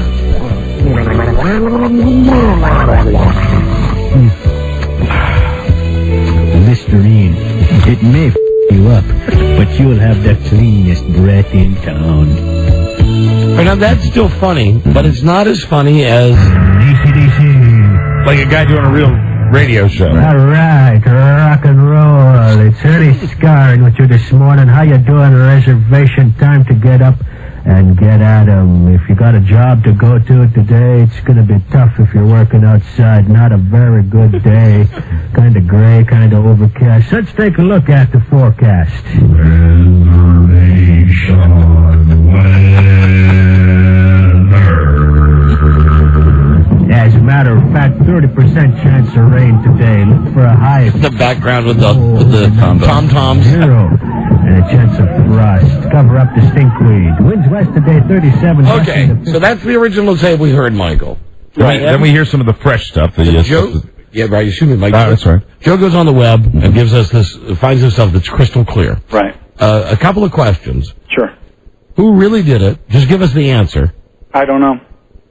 So it's a mystery to you, and you have the website. The mystery's part of the allure of, of the tape, you know. How did you get this new crystal clear material then? I have been talking to a guy via email for about 4 or 5 months who came across my website. And I'm convinced the guy's an insider, and I'm also convinced that you know, he was in the business, he was in the radio business, and that he made the tape. But I've never been able to get anyone to give me a name or admit to it or anything. Now, Mike, is it possible that you and I are being played? And I remember one time a guy came down, didn't he have like a mechanical robot doll or something? Yeah, it was a total hoax. That we believed was some kind of invention. As it turns out, the guy was just BSing us. Absolutely goofing us. For his own enjoyment. Yeah, now listen, are you goofing us? Are you just doing this? You're getting on the radio and we're talking about you and we're mentioning your website. Are you goofing us? No, I'm not goofing you. And in all the research that you've done over this bit, you haven't been able to really get a definitive word as to... No, I've received over 500 emails about this thing in 3.5 years since I first put it up on another website. Yet somebody is sending you these tapes and you're selling them, and these CDs, and they don't want any money for it? No. Because there's a political stigma to this.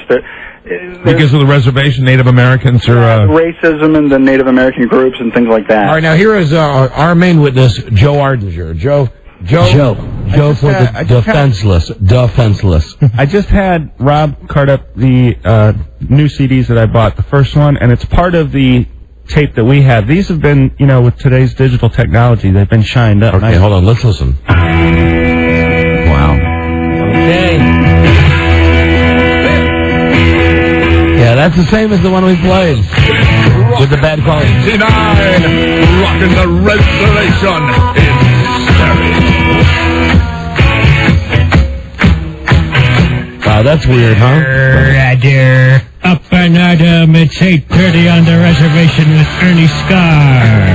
Good morning, here's some AC/DC to get your day started right. You know what this is like? This is like the first time you ever heard a CD. Yeah, really. And you went, God, it's so much better than a record. It's still a mystery, though. Now you'll hear the whole AC/DC song. But after it, the whole song plays? Yeah, but after it, it's just like the tape we had. Yeah, go ahead, fast forward it, Robbie.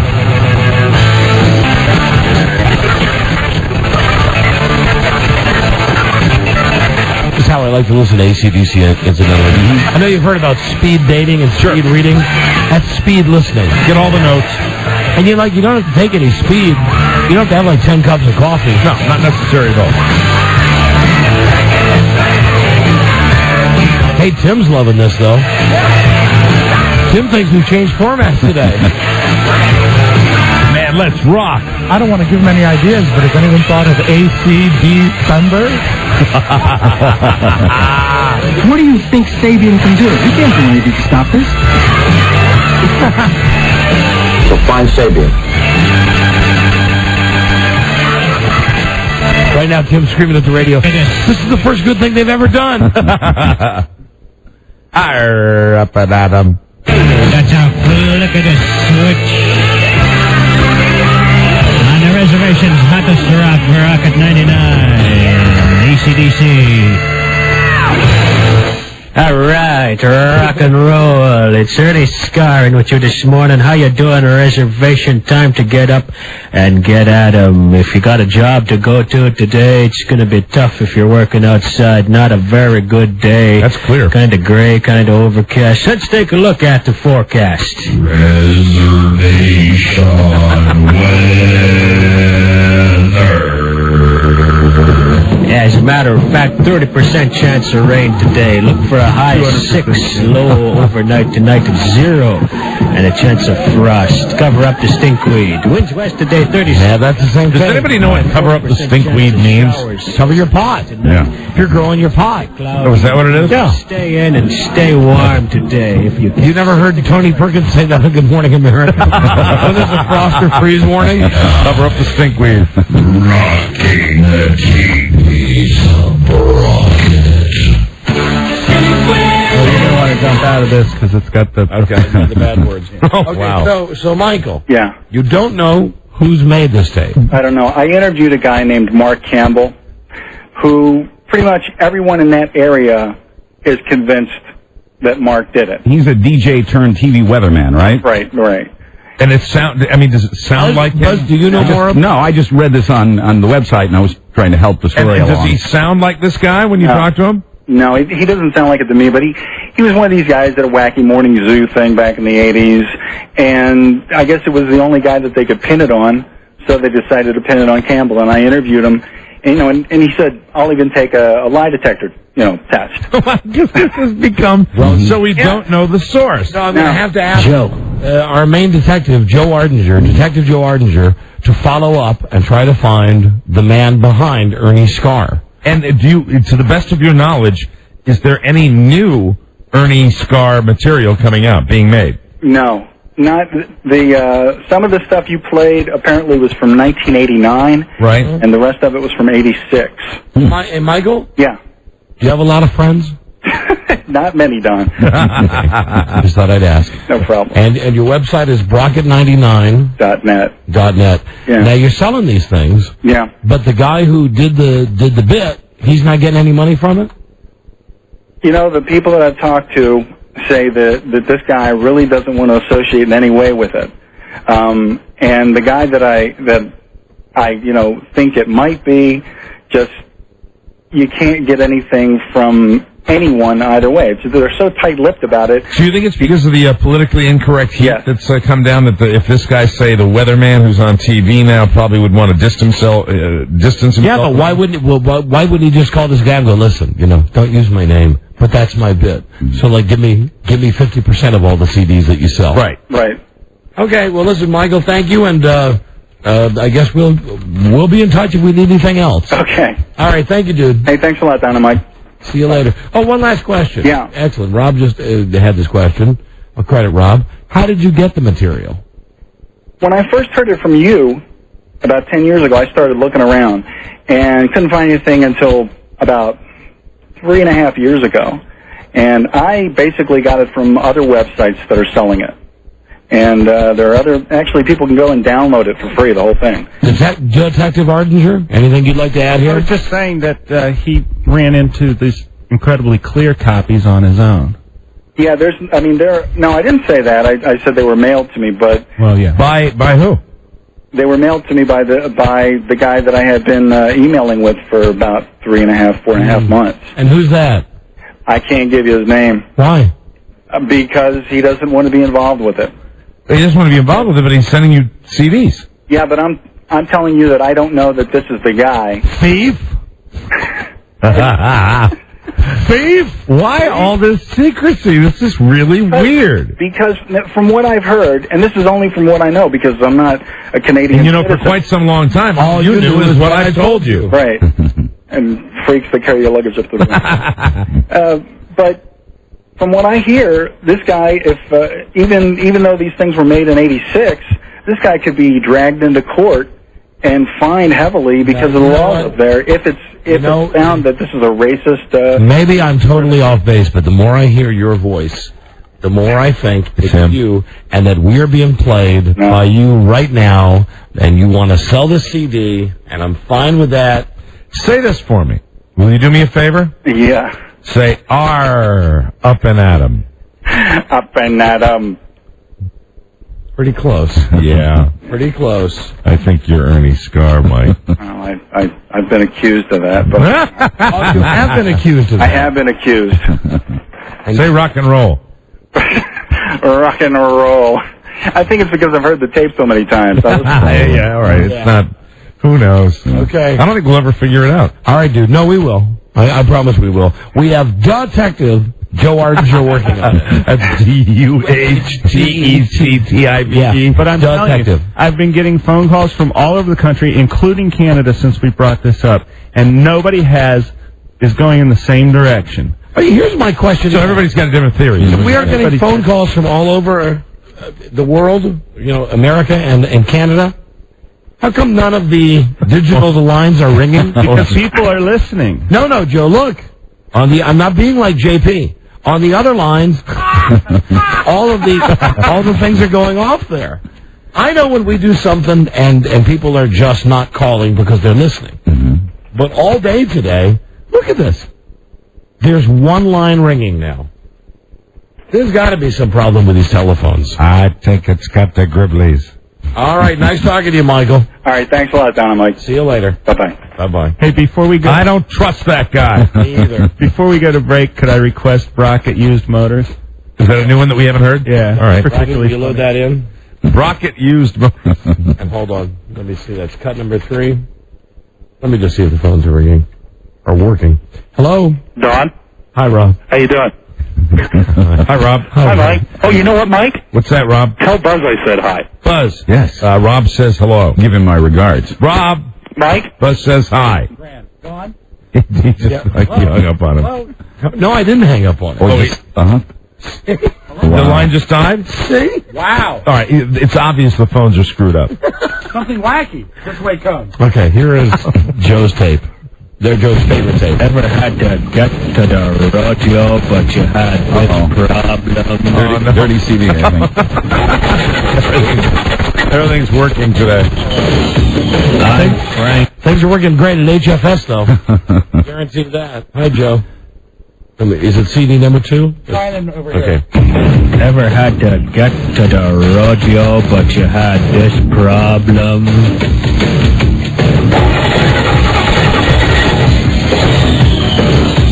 I'm Frank the tooth. From Brockett Used Motors, and I'll let you in on just a little bit of a deal. If you come down here with a case of beer, I can give you a good deal on an old 65 Chevy Impala 4-door. You can put both the mother and the father-in-law in there and the 6 cousins, and as well their sisters, and don't forget Grandma too. You can even get 5 others in the trunk if you take out the spare tire, and on Wednesdays you can drive. All right, Joe. I missed the best part. When is the best part? It's coming up with the customer satisfaction. Okay. It's on you, Joe. Drive into town and hang out around Galt Gardens. It doesn't have any hubcaps, and a window in the back is just plastic. But a good deal at only $4 to $8 if you bring me a case of whiskey. Come on down today. Listen to one satisfied customer. Okay, we'll see what we got here. This son of a bitch car better start. I gotta get to the rodeo. It's running a little rough. Fucking whitey car. He's a spark plug. No one will take credit for it. Yeah. Thanks, Joe. Would I be correct in assuming that perhaps the Ernie K. Scar experiment has come to an end? Bloom is off the road. Well, yeah. Although there is one other cup that I happen to know is funny. Here it is. I know what boys like. I know what guys want. I know what boys like. Yeah. Boys like me. Thank you. We will be right back. This is the Don and Mike Show. I think I know when I've done something stupid, that if I do something blatantly stupid, like, blow through a light or something, I always give the guy the, hey, sorry, you get that look. Right. I don't remember. It was the first day of our vacation. Yeah, if you make a mistake, what you want to do is, usually acknowledge the guy and just go, hey, hey, I'm really, excuse me, I'm really sorry. Now your business. No, you give him the finger. No, but I don't. But see, I don't. Sorry to cut you off. I didn't even remember anything remotely resembling that. Gotcha. Of course, because you were being careless. And then it goes off to say, we recognize that you may not have been the driver of the vehicle at the time the behavior was reported. It's possible the witness erred in their reading of the license plate and has not reported the incident accurately. However, if the information is correct, I urge you and those who use the vehicle to drive, blah, blah, blah. The information is advisory and it will not result in any punitive action. So Willie, there's your tax dollars at work. No, but here's my thing. I don't fault the cops here. Okay? No, they have to do that. I think they have to. I fault the creep. And really, if I did something so bad as go through a light on yellow, you mean to tell me the best way to spend your time is to call the cops? First, you got to write down my license number, right? Call the cops, make a complaint, let the cops look at the database, find out where I live, and send me a letter. For what? This is my question. If I had done something... Welcome to our area. If I had done something awful, trust me, I would have remembered it. You know what I mean? Backed into somebody, run over a kid, done something, I would have remembered it. I didn't do anything. That is... I didn't do anything. But what it is really... It's this. You could do that as a citizen. You could do that to anybody that you just wanted to harass. All the livelong day. You could do that forever, and I would guarantee whatever tool did that to you has done it to other people. I would just like to know. I would love to know. You know what they could say? They could allege anything. You know what it feels like, that letter? It feels very Soviet Union-like. Well, and Mike, what I wrote... like you're reported to the KGB by your next-door neighbor. What I wrote on the top of it was Big Brother. Yeah. I'm used now to the traffic cameras being everywhere, and I think it's a good idea that the cops have cameras in their cars. I even think it's a good idea that they say, for an emergency, dial whatever the number is. I don't think you should be able to harass citizenry based on on an anonymous tip. So let's say this is the worst-case scenario, that in this instance, because I figured out where I was it's the honor system. I was making a left-hand turn. So, I make a left-hand turn. Maybe the light was yellow turning to red. Okay, I'm guilty of that. You mean that you sit there and you go, oh my God, did you see that blatant disregard? That was yellow going to red. Didn't you talk about... Get his license number? Didn't you talk about getting into it with a guy, like, weeks ago?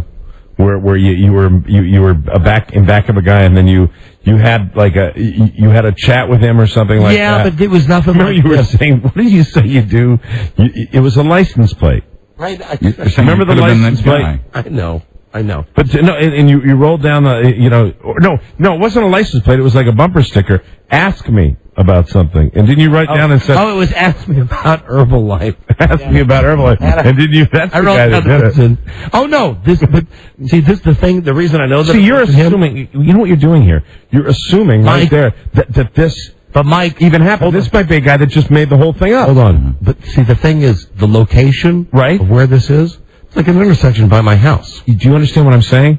It can be an intersection anywhere. It can be an intersection by your house. Of course, I don't doubt that there was some contact with you, but there wasn't necessarily even this... just let me explain myself. Can I just say something? Don't squeal. Yeah. I mean, unless I do something awful. You're accepting guilt, and I'm telling you, what if you're in a situation like... Squealers? You tailgate a guy, right? Rat? You tailgate a guy, or a guy just doesn't like you, or he cuts you off and you have words with him, and you go, hey, I'm going to write down the guy's license plate, and I'm going to say he went through that stop sign. Mm-hmm. What in the world is to stop somebody from doing that? Nothing. If they just want to be a bee in your bonnet. That's exactly what I think that might be. Tell you what. Boy, oh boy. See what I mean? You're assuming... Was I steamed? Well, yeah, listen, I'm guessing that, I probably... Who doesn't? But I'm saying that you're in the yellow light. You go, hey, what the hell? You know what I think that? You know where that belongs? That belongs in the filing cabinet. Well, that's where, as you can see, that's where it was. Did you do that? Is that how you reacted initially when you when I opened it up? And then you realize it's a gold mine of material. At first, I thought, like I said, a jams and jelly letter. Yeah. Then I opened it up and I said, throw it away. Then I went back to the garbage. Wait, hold on. This would probably be a good thing to talk about on the radio. Sure is. Let me just say, you creeps, whoever you creeps are out there, if somebody's done something to irritate you, and you really have a real beef. You know what I think? I think they're going to come out of the woodwork now. I think people that have had this done to them are going to come out of the woodwork. And it's totally anonymous. You don't have any record of that person. Robert. Yeah, man. Robert. Yeah, buddy. Have you gotten these letters? Yes, I did. I got one, and I know the exact incident. I was trying to merge, and I put my signal on, and this woman that was in back of me decided that she just didn't want to let me in, went flying up, and jammed on her brakes, and then she was blowing the horn and just acting the fool. And I got one of these letters, so I called the police to find out what the severity of the incident is, and they maintain a database, so God forbid I get into an accident, and it's my fault, and some creepy little attorney goes out there, he can really cook my ass, you know? No, they can't be admissible. No, and one thing they write in the letter is, because the car is licensed and the ownership is mine, they write in the letter, they don't know who was driving the car. Right. That's one of the first things that they write. They can't cook your goose for that. So there's no way. We recognize you may not have been the driver of the vehicle at the time the behavior was reported. Right. It is also possible that the witness erred in their reading of the license plate or has not reported the incident accurately. Right. So the cops know what's going on. Mm-hmm. What if you could write a letter back to the cops saying, I believe this individual was in error, and I resent the letter, and I wish you would contact them and give them a big toodaloo. Hello, Derek. Derek. Hi. Hey. I got pulled over by a CHP officer who got a 911 call when I passed somebody over a double yellow line on a country road safely. I mean, they were cruising along Sunday driving. Okay, now listen, hold on. That's a big one. Now, hold on. You passed on a double yellow line. There, you deserve to be nailed. I've called the cops. I've called the cops on truckers. Well, hold on. Let me rethink this though. That you're on a road with a double yellow line. Report the circumstances to me. What was the speed limit? What was the speed limit? 45 mile an hour speed limit. I'm on a country road on a motorcycle. Passed them. You can see several turns up ahead. Didn't scare them. Didn't go fast. Just passed them. Got to the top of the canyon pass. Even as risky as I am, I don't screw with a double yellow line. Are you still riding that bike, that motorcycle? Yes, sir. I think it's relatively safe to say your organs will be in somebody else's body someday. All right, so you got a letter though from them. Well, no, the cop was at the top of the canyon waiting for me because 911... Okay, well, does anybody understand that... Do you know when I called the cops? This is not like having the cops come to my house. It's different when you're on the road and you call a cop because you think somebody's actually going to kill somebody. Last time I called the cops, did I ever tell you this story? That I'm on a major interstate and I see at night coming back from the restaurant and this car is in front of me off in the distance weeding. Obviously, the restaurant, you mean? Hank's Look Around Cafe. Absolutely, and it's going back and forth. You always can have a table waiting for you at Hank's Thanks, Look Around Cafe. And I can see the the taillights weaving. This is an obviously drunk person. I get up in back of it. It's a county maintenance vehicle. It's the one with the cones in the back of it with the traffic cones, and the guy is bombed. I mean, bombed to the extent where he's going in between the two lanes. And I called and I said, "Hey, you got a guy that's going to kill somebody if somebody doesn't pull him over." Right. Hello, Steve, Don, and Mike. Hello, Steve. Hey, Don. Hi, Mike. How you doing today? Hey, Don. Now you got to be honest about this. If you went through a yellow light when it was turning red, that's not too bad. But if you're like the second or third car that goes through the red light, here's the thing. I'm telling you, this is what I'm copping to. It's entirely possible. I drive the way that everybody drives. Everybody, how many times? Listen, and this is what you got to be honest about. When you're out driving and you're in and I'm in a residential / a little business area, a little shopping center. The light takes like 7 minutes to cycle through. If you're the third person, you mean to tell me that every time you stop? Of course you don't. No. We're all adults. We all say, and listen, I would remember this. If I had done that, and I'll even take the worst case scenario that I did that. Especially with a quick yellow in our area. If I had done that and I had almost clipped somebody or somebody came towards me, right, I would have remembered because I'm like anybody else. Something like that happens, you feel your heart go up into your nothing like that. This is the rest of the nation. And people might argue with me, but I'm saying this is the rest of the nation. Green, yellow, red. In our area, it's green, yellow, red. Yeah, I agree. It's the way it works. I swear to God, they have them on a quick time. Yep. Don and Mike. Hello, Rob. Rob in Utah. Rob. Johnny. Hey. Hey, Thank you for referring to my new European name, Doni. D-O-N-I. I just got a letter from a guy saying that 1 month ago he was following me on the freeway, and I changed lanes in front of him, and a rock flipped up, and he got 2 rock chips in his windshield. So he tracked me down and sent a letter to my house and wants me to buy him a new windshield.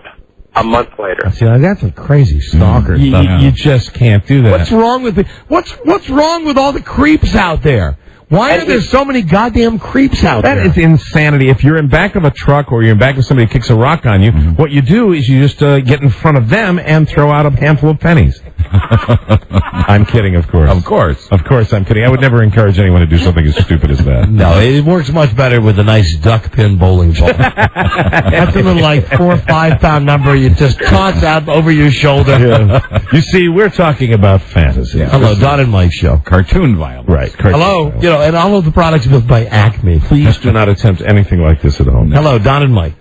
Yeah, I had a couple of, not just one, but I had 2 state troopers actually come to my house, and apparently what had happened is I'm going on Interstate 35 here in Wichita, and there's a state trooper sitting on the side of the road, so I flashed my lights to the oncoming traffic to warn them, and apparently the gal in front of me thought I was briding her, or trying to flash her anyway, and she reported me, and I had 2 of the state's finest come and visit. See, nobody seems to get this. Nobody seems to get this. This is not like open season for you to call us and tell us when the cops have come to your house. But I mean, these are all similar things that I just don't think it's all that productive.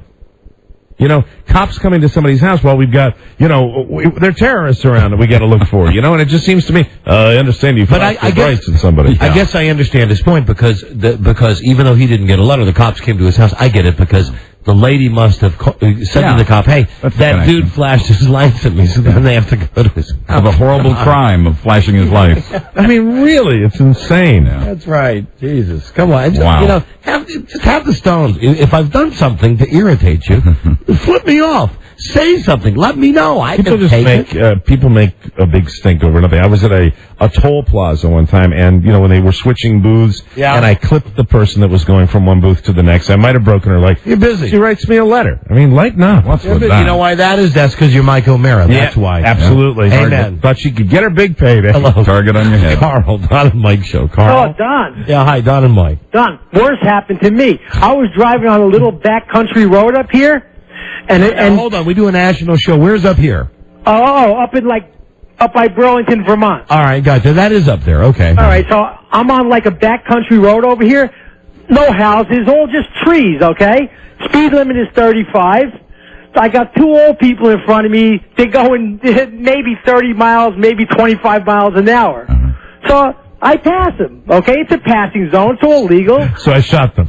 Yeah, so I drive into the next town, and I'm in a bank doing my business, and a cop walks in. They said, who owns the green van outside? And I says, I do. So he says, could you step outside, sir? So I walk outside, and he says, I got a phoned-in complaint from 2 people that said you were recklessly driving. Listen, can I relate to that? I had to cut him off for a second, but how many times do you get this? I get this all the time, where I'm driving on a 2-lane road with a double yellow line, speed limit is 35. The car in front of me is going 15. Yeah. This happens on a regular basis. And you're going for miles and miles, and the car's going 15. So, and you know, you ride close. You don't lock bumpers. No, you can't get too close because there's always the chance that they're going to jam on the brake or release the oil slick and the bushel of nails. But listen, this is happening that you're behind somebody, and it's obvious because you're looking in your rearview mirror and you see like 10 cars behind you. Yeah, it's not just you. And I think, because I drive a big gas-guzzling SUV, proud too, that the other people can't see the little car in front of me, so they think I'm the slow one. Do you ever fantasize about 50 caliber machine guns in your bumper? Do I? But listen, this happened to you. Tell me this happened to you. So what happens is the person who's going very slow, after a while, they see that there's a driveway or there's a turnoff, and what they do is they speed up to get way ahead of you, and they pull off to the side of the road, and then when you drive by, you know, and I always shoot them a look like, hey, come on, speed limit 35 here. Hello, goodbye. Right. Then I go by and I punch it up to 40. Well, without fail, they pull out of the cul-de-sac or whatever, and all of a sudden, they're no longer content doing 25. Yeah, they want to be on your bumper. Now they want to do like 40, 41, they found 42. Right. Because they're following me. Right. And then, how many times have you done this? Because I've really done this. Where I go, oh, you want to play this game? I wait until like there's a subdivision. I pull off on the side of the road. Hey, you're driving a little too fast for me. They go by. I pull behind them. They go back to going 25 miles an hour. Yeah. You know, I think you and I both would do that, and we're in need of therapy. There's no doubt about it. Shooting. There's a girl who says she works on the 911 center taking calls. Here's a woman who has a hard job. Lori. Yes. Hi, you really take 911 calls? Yes, I do. Now, you're not, if you see somebody make like a traffic move, run a red light, pass on a double line, you're not supposed to call 911, right? No, that is not what 911 is for. Life and death emergency. Life and death emergency. Now, if you were potentially following, say, a drunk driver or something, I would probably let you go ahead and give me that information on a 911 line. Gotcha. So, like, this creep that wrote this letter about me probably just, called 911 and then you would say what? Well, hopefully he dialed the non-emergency line and somebody spoke to him, but I feel your pain truly because I speak to these people who want to make these reports every day, but if I could just give you the other side of the coin, we probably do have bigger fish to fry, but there's tremendous pressure on us in public safety to do something about the traffic, especially here in Northern Virginia.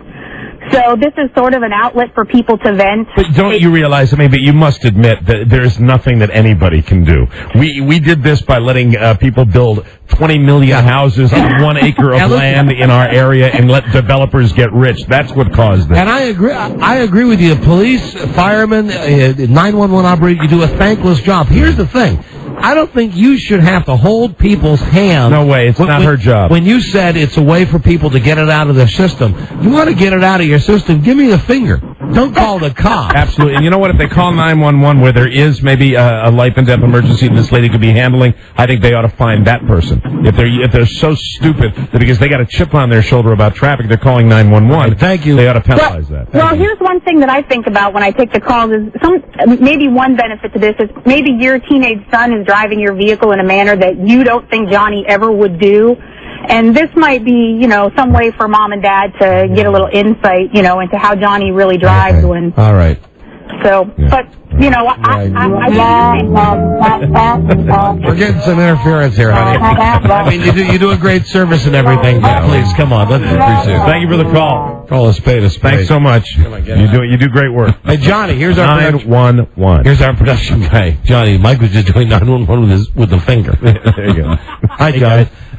You're talking about when the people stack up on the road. My in-laws live in the state of Washington, and there's a law there that says if you're driving along, gathering wool, checking out the scenery, and more than 3 cars pile up behind you, you have to legally pull over and let them go by. That's a great law. Let's move there. Yeah. Man, where is that? State of Washington. State of Washington? No, I couldn't do it. Too much rain. Great apples. Couldn't do it. Although the people up there probably think that we're really broadcasting from there. Mm-hmm. You know, we're out of the state of Washington, just like they thought in Buffalo. They probably think we're and why should we not continue that? Yeah. Boy, I tell you, that's one great thing, Mike, about living in Eugene? No, Spokane. Thank you. That's it. It's a great thing about being in Spokane. That's a great thing about living in Spokane. Yeah, I mean, you know, in our state, if there are 3 people stacked up in back of you, they can get arrested. Yeah, happens a lot here in the Spokane area. It sure does. But it is nice to look out and see the Space Needle. We got canceled there. We got canceled in Seattle. I think so. But it's a very tall building. You can see it. Talking about Spokane, Rob. A good place to live. Either way, yeah. Either way, we're still on somewhere. And no way you're looking at a map. No. What do you ask you are? You're cheating. I'm You're cheating. Man, cheating. Man. What a beautiful 65-degree day today. It is Where? nice, In Spokane, where we all live. Here in Spokane. I'm thinking of driving south to Yakima. Got a break. Be right back, everybody. WJFK. Gee whiz, gang. Looks like the killer gutted the victim, strangled him with his own intestines, and then dumped the body in the river. You're right, Scoob. We're dealing with one sick son of a bitch. The Don and Mike Show. It's time to set up My Mom is a Whore. Now, that sounds very evil. Fun for the whole family. Or it could be My Mom Was a Whore. All right? Here's what we need right now. Phone number. We got our horror music on. Yeah, this is nasty. Yeah. 877-365-3636. If your mom is a prostitute, if your mom has been a prostitute in the past, you know about it, you're open with her, and she's open with you about it, it's not a secret, she'd even be willing to talk about it, okay? All we need is one. One person out there whose mother really is a whore. Call now. Right. And then the fun will begin after that. Joe will explain to you. Have you explained to Joe the game yet? No. Oh. Have I explained the game to you yet? Yes, briefly. Kind of. Yeah. So you can go back there and tell Code Orange what we're looking for. Okay. Right now, we do need one legit person whose mom is a whore. And incidentally, you will win $200. Okay? That's what the person wins right now for calling. If your mom is a whore. And if your mom... I mean, everybody's going to have the crap detectors out on this. Oh, most definitely. They're already out. This will lead into another game. But we can't play My Mother is a Whore until we find someone whose mother is a whore. Actually is a whore, and we can verify that. A legitimate prostitute. So call now. And the definition, the dictionary definition of a woman who has taken money. Has for favors. Intercourse for money. All right, very good. For cash. Or for, services rendered, whatever it is. It's a trade deal. Got to put and it has to be a caller who has a legitimate mom who has done this and who will be willing to talk about it. Or maybe has done this, or is... My dream is currently doing this. Currently hooking. And then the game begins. And then I'll tell you how any hints at all? No. Let's see if we can pull back the curtain at the last second. Let's just see right here during this break if we get someone calling. Very good. And Rob, you're going to have to go help Joe out on this. Okay. I mean, we're working without a producer here for I'll tell you this. We'll have a new producer before my bathroom gets fixed. I guarantee that. So anyway, are you sure about that? We're a little short-staffed here, but we'll find. I sent Rob back to help Joe to make sure that whoever it is. I see there are some people that are already on. We got a guy who says, "Mom used to be a whore." Yeah. Okay, Rob, why don't you pick up line 5 off the air and give the guy the once-over. Really give him the once-over. Check out his story. Ask the questions, get the background, and then we'll play the game. I'll tell you about the game in a couple of seconds. Very good. Hold on, I've got a sheet here. So much going on. It's very, very busy today. It's very complicated. Fun Central in here. Here we go. Hold on. Wait a minute. I got... No. I'm looking for phone numbers. I have phone numbers of famous people. It's not easy organizing all the fun. No, hold on. Crap. Did I throw it away? Give me a second. I may have. Let me see. It's all this eBay garbage. No, we have those wax museums. Oh, my God. I almost threw away the letter from the lady who sent us the Joe Gibb tribute song. Oh, don't do I got to hold on to that. Here it is. Okay. Here you go. All right. All right, very good. You got what you needed. He's now down behind the console. You got coffee grounds Jesus off of it. H. Christ. Okay. We have just some random celebrity phone numbers that have been passed to us. We can't call people on the air and just say, hey, you're on the air, but we can certainly call and say, would you mind coming on the air with us? Okay, very good. For instance, we have Alex Van Halen's phone number. Alex Van Halen, drummer for Van Halen, Eddie's brother. Correct. And, he's available. That might be interesting. You probably want to talk about the big tour this summer, where they're getting back together with Sammy Hagar. A big star, big musical star. It's not often we don't book these people on the show. So I'll try to pick up the phone here, and it's not going to be like Mike doing a crazy voice. No, we're just going to. 30-4. The number you have dialed is invalid or blocked from your area code. Please check your listing and try your call again. Something tells me that might be a real number. Let me try it one more time. 818. Probably changed it so David Lee Roth would call someone. Yeah, probably David Lee Roth pestering off after the Sammy announcement. Hold on, because there's some other ones here. We got a whole list of phone numbers. Oh, now it's ringing. Oh, I better pick it up. Give me a second. Very good. Is this Alex that you're calling? Hello? Alex, are you there? Alex? Hey, Alex. Alex? Big Al. Is this Alex? Hello? I swear to Christ, somebody picked the phone, just said hello like they couldn't hear me. Oh, really? I'm going to try back. All right, very good. We like Van Halen, right? Yeah, absolutely.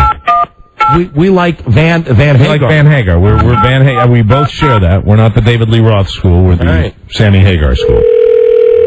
Call this guy back. All right, very good. But I still like Hot for Teacher. Yeah, me too. But all the other Van Halen stuff's so good. Like Love Walked In. Oh yeah. Oh, now I got the machine. Hey, Alex, pick up. Alex, would you pick up?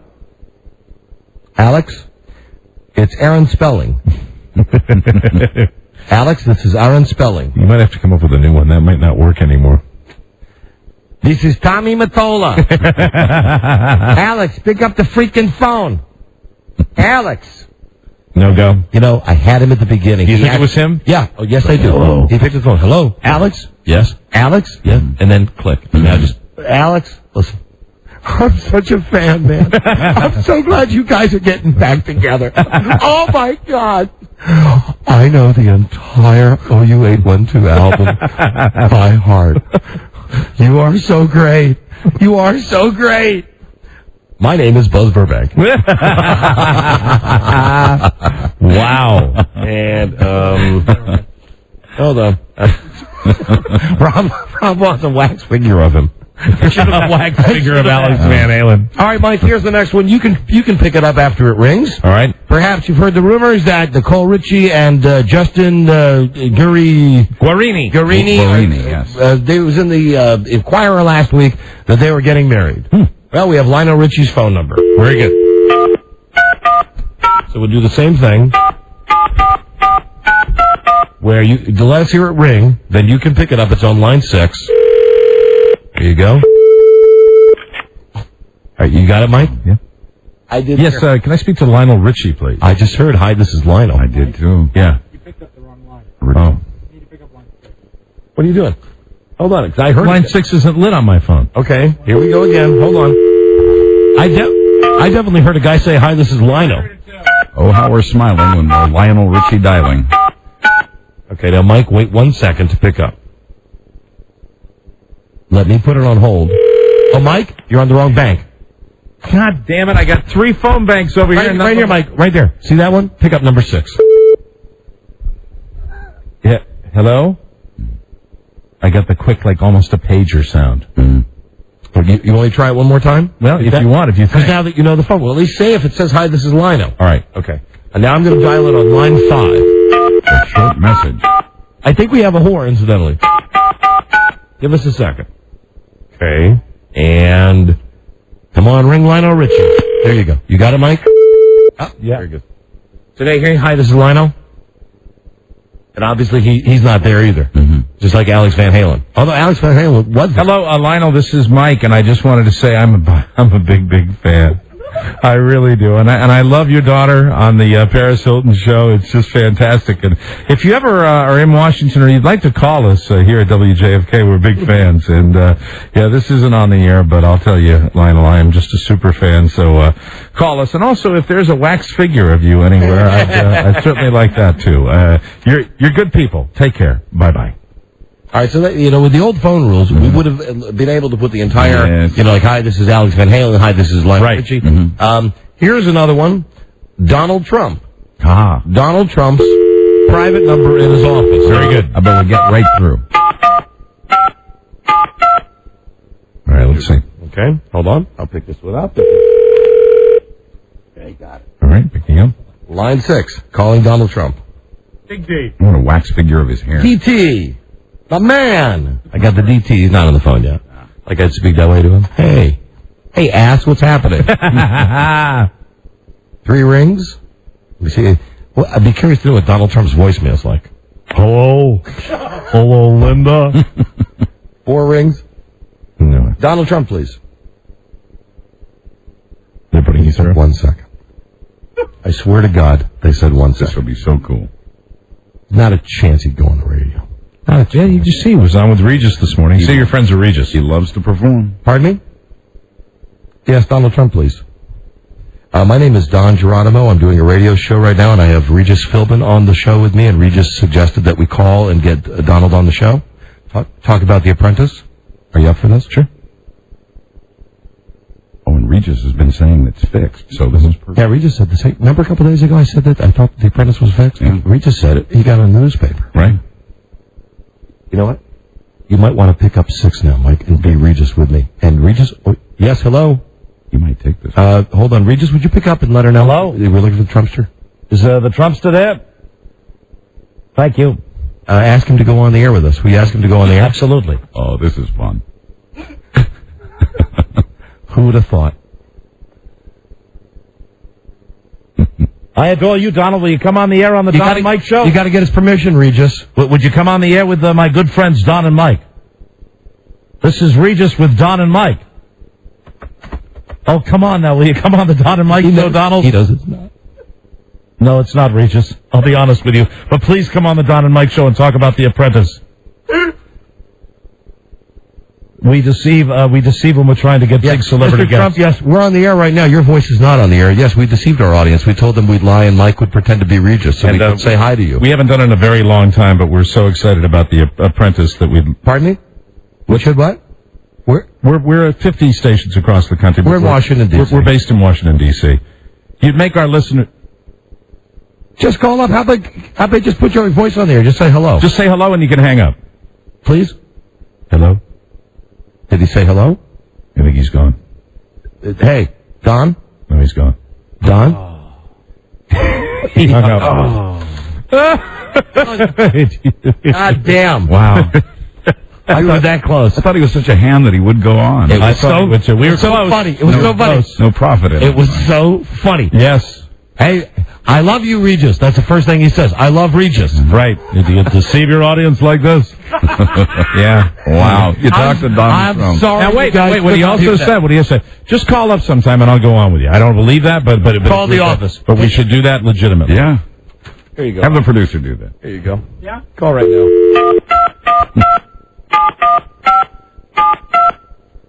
Call right now. That was pretty cool. There you go. The same guy. We just called and got through and fooled Donald Trump. And, right. Now call us yourself. Be legit. Yeah. Because it's too funny. You guys had to hear that we really were on the phone with Donald Trump. I believe it. Hey, Regis, how are you? You know, the big piece. It's unfortunate that they couldn't hear that, in the old days. Yeah, we would have just... Of course, we used to get in trouble in the old days, too. And he's one of those guys who really would sue us. Right. It's kind of... No answer yet. No answer? No, all right, you leave the message. Do we have the guy whose mom's a whore? Yeah, you got 2 possibilities. We got 2. All right. Wow. All we need is 1. So now, here's how we play. My mom's a whore. All right. How do we play? We've got a guy on the phone. I don't know which guy it is. I'm assuming it's a guy whose mother is a whore.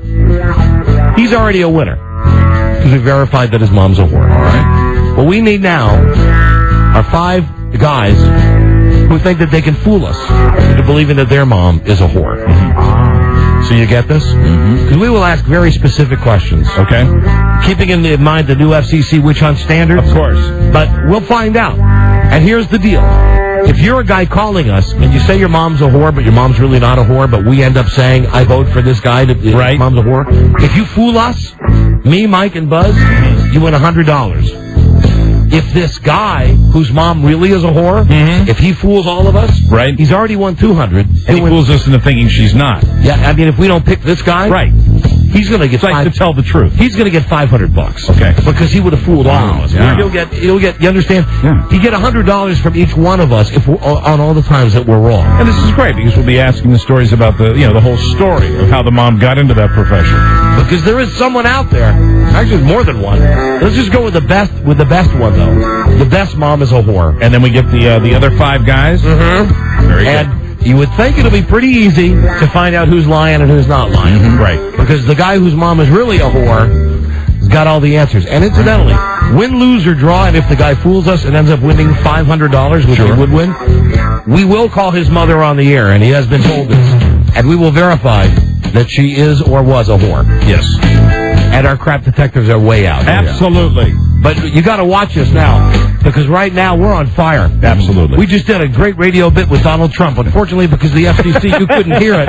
You couldn't hear it. But me and Mike both had lots of good time with Donald Trump. Right. Somebody's getting yelled at right now because of us. So listen, you get the concept here for my mom's a whore? Yeah. We got a guy whose mom really is a whore. You know, I got to give Donald Trump credit, though. I fooled a lot of people with that, Regis. And he immediately, this isn't Regis. And come on, Donald. I like the fact he says, you guys lying to your audience? Deceiving. Yeah, deceiving your audience. Do you deceive your audience like this? Yes. Say, but call, guys. I'll come on legitimately. Yeah. That'll never happen. Sure. Is your mom a whore? Well, if we think so, you can win cash. Wow. Right. 877-365-3636. Because there is one guy whose mom truly is a whore. Mm-hmm. We'll talk to these other guys. We'll interview them. We'll make a snap decision. And then we'll talk to the guy whose mom really is a whore, and his mom. Yes, and we'll find out if the story's true. Excellent. Let me make sure that we're all on board with this. We call Mr. Orange. Mr. Orange sounds like Reservoir Dogs. Hey, British Joe. Yeah. The guy who we've got on the line. Right. Please keep that hidden. His mom, who is the whore. Yeah. Do we have her phone number to call her? Yeah, it's right there on that piece of paper. Okay. What piece of paper would that be? The one I have. Oh, the one you have? Okay. It's an orange piece of paper. All right, so now we get the imposters and let the Inquisition begin. Right. Thanks, Joe. Sure. All right. I can cheer out. Right. DONI out. That's right. And, of course, as far as mothers' names, let's use aliases. When we come back, we'll play My Mom is a Whore. And dedicated to Donald Trump. Real first and last names, not necessarily. Be right back. This is the Don and Mike Show. Hold it, fellas. That don't move me. Let's get real going for a change. The Don and Mike Show. Play My Mom is a Whore. The best of Don and Mike. Okay, My Mom's a Whore. 1, 2, 3, 4, 5, 6 guys. We're going to do this in order? Yep. One of them, their mom is really a whore. We'll talk to each guy for approximately 1 minute. And then we'll try to find out which one of these guys really has the mom who is a whore. All right, very good. Or was a whore. Let's begin with Rob.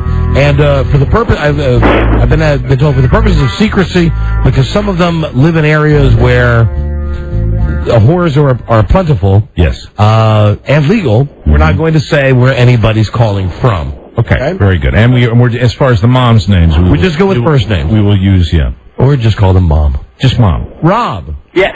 Hi, Rob. Your mom is a whore. Yeah. Well, was. Robbie, you know what? Give me you got the tick 60-second thing. Rob, how did you come into this knowledge that your mom did this? Was she open about it? Actually, no. I didn't find out until. Do you want? Okay. I had an inkling when I was around 16, but it was my sister. My parents got divorced when I was much younger, when I was about 9, and my mom she wasn't like a street walker. She wasn't out flagging down truckers or anything like that. It was more like she would see like 3 to 4 guys a month. How did you find out? Well, I mean, she did it at the house, but I was kind of a loner. I kind of kept to myself. When I was 16... So she'd entertain gentlemen callers at the house? Well, she would end up there. She would bring them back there. Like in the morning. Did you ever see your mom with a guy, or see a guy leaving the house? I would see, like I said, it was like the same 3 or 4 guys. So there was like, it was like... And when did you find out that she was paid for her services? Okay, well, it was my sister and myself, and my sister and my mom didn't get along at all. They just scream at each other all the time. And she should say more. I'm sorry, your time's up. Time's up. Hold on a second. Okay. Time's up to make your convincing case. Hold on. Well, this is how we play. My mom is a whore. Absolutely. Let's go to Tad. Hello, Tad. Hey, Don. Tad. If your last name is Pole, I'll believe your mom's a whore. Tad, let's start the clock. Tad, is your mom a whore? Yes. Currently or formerly? Currently. Currently, and when did you find out about this, Tad? Probably about 10 years ago. 10 years ago, and how did you find out? Long story short, my father passed away when I was very young and left her with nothing. I went to school all day and did sports after school, and the job she told me she had was like an editor proofreader for a publishing company, so she stayed home all day. Now, hold on, Joe, what is this? Not Tad? What's your name, sir? Neil? Neil. This is Neil. Neil, not Sorry. Tad. I'm sorry. Neil? Okay. Your mom, you said 10 years. Husband died and left mom with nothing, and that's why mom went into business. Pretty good money. Why'd she quit? She didn't quit. She's still doing it, Buzz. She's still a whore. When? How old is your mom? 53. Who is the celebrity your mom most resembles? When she was younger, Demi Moore. Demi Moore, and she's okay with you knowing this and with the world knowing this? No, I'm sorry, that's not quite enough time. There you go. That was contestant number 2, Neil. I was trying to do these in order, the order they called in. Here is this dude, Tad. Hello, Tad. Hey, guys. I'll say the same thing. Tad Pole. Tad is contestant number 3, if we're keeping score. 60 seconds here. Tad, Yes, sir. When did you find out your mom was a whore? Well, you know what, Don? It's been common knowledge. My whole family has known that she's a whore, and I really didn't know what it meant when I was a kid, but yeah, it was always common knowledge, and I really got angry about it when I was about 16. How are you with it now, Tad? And how old are you now, Tad? Me, I'm 24, and you know, I guess that's what you do when you're 18, 19. You don't have any money, and you live in the area that I live. Now, is she currently doing this? No, it's been years. But back when your mom was a whore, sure. What was the going rate? Any idea? Well, I don't know. I guess she made pretty good money. I'm saying she probably made about $60 a year. Man, that you always were surrounded with nice things? You can say that if you call a trailer with brand new wheels on it nice things. Did you ever call your mom a whore? Yeah, when I was angry. All right, hold on, Tad. Okay, that's the best performance so far in my opinion. That's Tad. Here is Arnold. Arnold is our next contestant. Hi, Arnold. Not Mike. How you doing, guys? Very nice. Here we go. Very nice. Arnold, when did you find out your mom was a whore? I found out about 3 months ago. I don't know how I can say this without giving it away. She worked for an establishment that closed its doors, moved up north to live with me for about close to 4 months, worked for an establishment up here that got sold to another property and was basically out of a job. And I found a certificate that basically spilled the beans on her. And how are you guys doing now that you know? Get along? I've got a son, I've got a baby, and when I first found out, I didn't want her to see the baby because this is something I never thought she would do. And now we're trying to patch it up. I mean, it's hard, but our time is limited here. But I want to go back to the certificate you mentioned. Yeah. I don't know of any whore certificate. I live in Reno. It's a certificate from the Department of Health and Human Services.